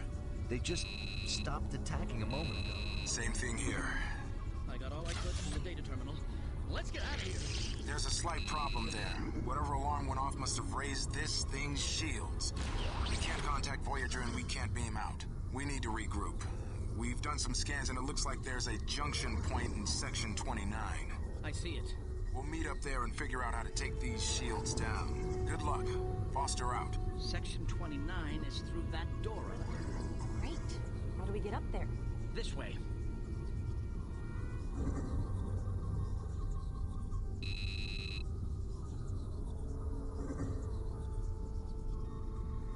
Following you, buddy.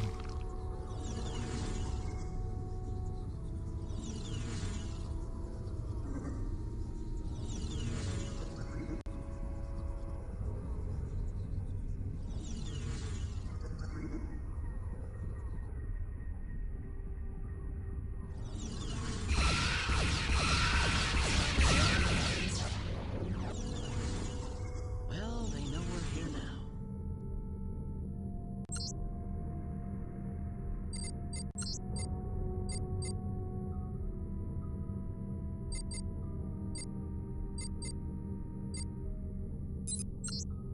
Okay. What are those things? They seem to have an isophasic signature similar to our own transporter technology. Transporters? Jump in it. Jump in it. There we go.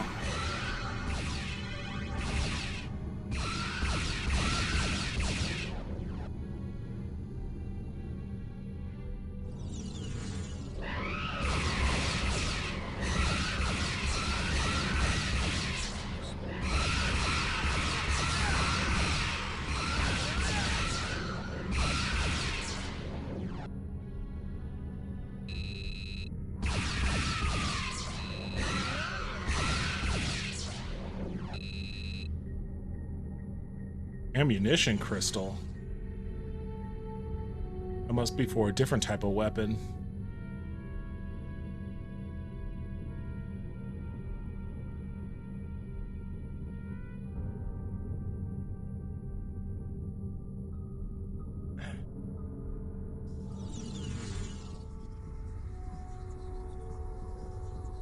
Watch it. That's the way to Section 29.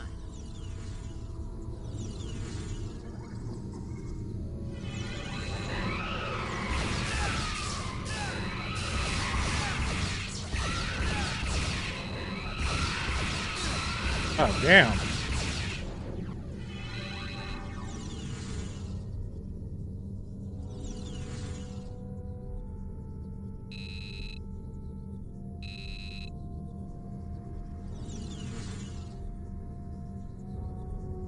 This thing.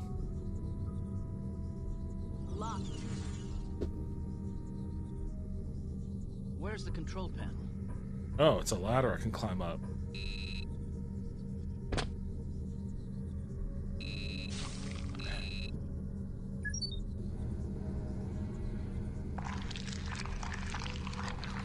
It's kind of a nasty sound. It's open. Haunted Wisp said, yeah, I'm excited to see Picardo revising his role on Academy.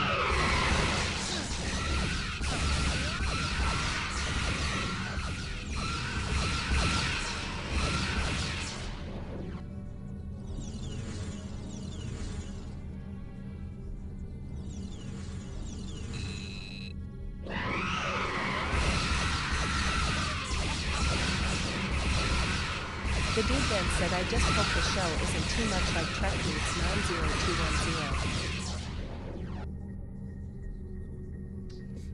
90210. What's Academy? I don't know if I'm familiar with it. And I certainly didn't know that Patrick Stewart was... Wait. Picardo? Wait, is that different than Picard? Oh, Robert Picardo. I don't know who Robert Picardo is then. Who is Robert Picardo?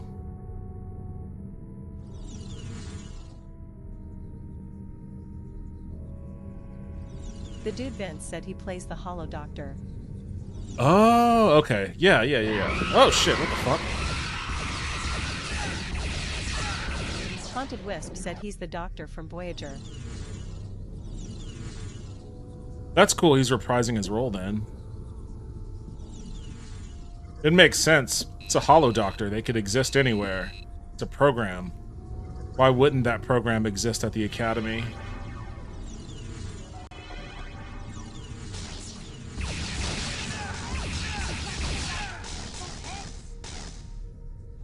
What was shooting at me? Oh shit.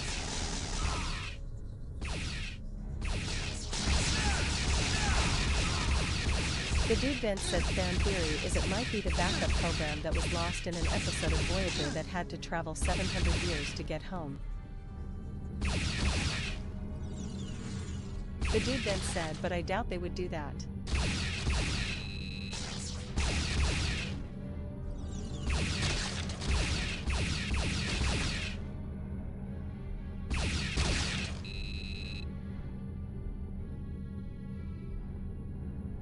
The dude Vince said, or was it 70 years? Great episode nonetheless. Let's go! Wait for me! You know what? I am gonna get that energy. Why not?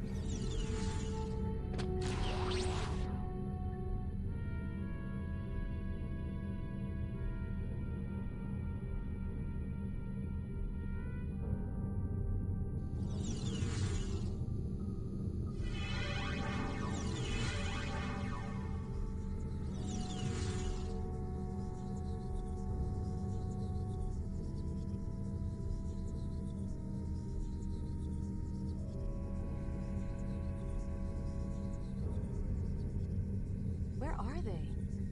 Shell, are you sure this is the right place? Positive. Maybe the aliens got them. Boo! Haunted Wisp said 70 years. Looks like our scans weren't quite thorough enough. Hey, Joe! I'm gonna jump! Catch me! Stow it, crewman. Haunted Wisp said, Who the but fuck it's is that 700 guy? years in the future. Deactivate the shields before we can beam out. The data we downloaded from our console indicated there are 3 main sources we need to hit in order to do this. Your team should be able to take out the main computer core through there. We'll take out the backup power systems up here. We'll meet up at the main power core and shut it down. Yes, sir. What are we waiting for? Let's go. Good luck, Monroe. We'll meet you at the power core. Hey, Chell, behind you!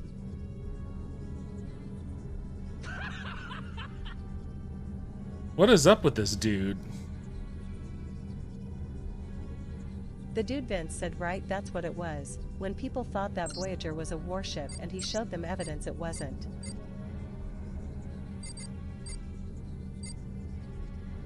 The dude Vince said Chell is a nut.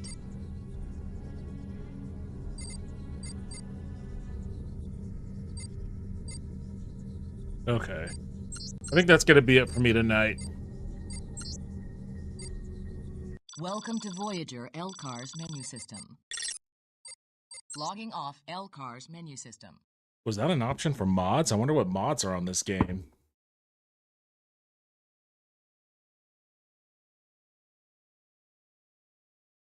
Haunted Wisp said I remember that one.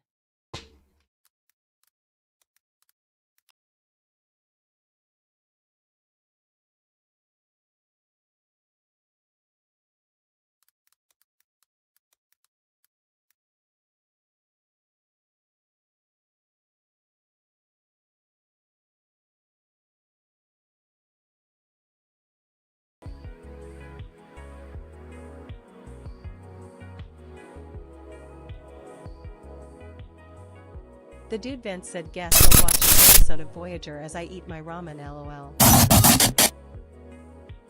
There's 27 mods. Reshade for Elite Force graphic overhaul.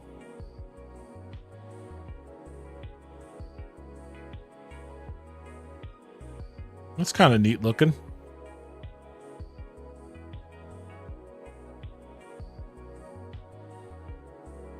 HD 4K experience. Said, oh damn, that looks nice.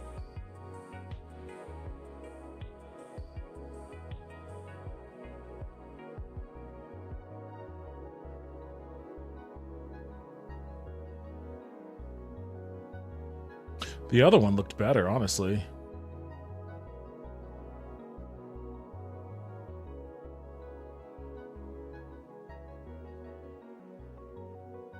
Haunted Wisp said that looks L33T.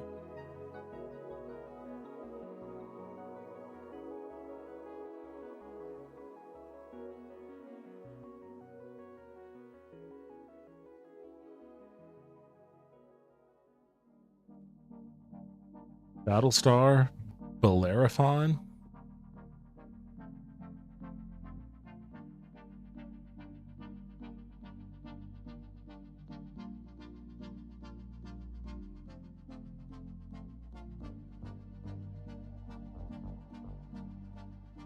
Well, if nothing else, it looks like this one might be a cool one to try.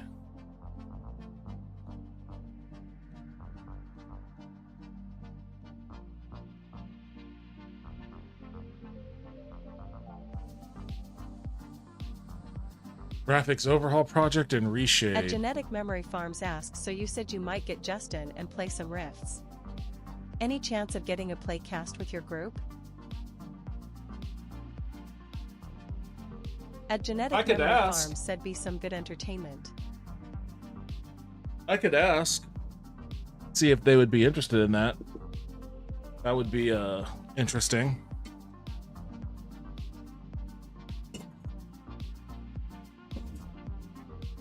I'll ask them. I'll see. I'll see what they say about that. Oh boy. I don't have to work tomorrow, but I am pretty hungry right now, so. The dude Vince said you could use Ninja to bring on remote guests. Oh no, we would just play it at my table downstairs. I have a nice long table that's perfect for D&D and stuff. I would just stream from my downstairs computer. Just have the camera and shit pointed at the actually, I could probably do multicam, honestly. Have a good night all. But I'd figure it out. I'll figure it out. Thank you, everybody, for joining me. I appreciate it as always. I'll probably be back tomorrow. I don't got a job, so what the fuck else am I going to do? Hope to see you guys again then, but if not, take care, and I'll see you when I see you. Later, everybody.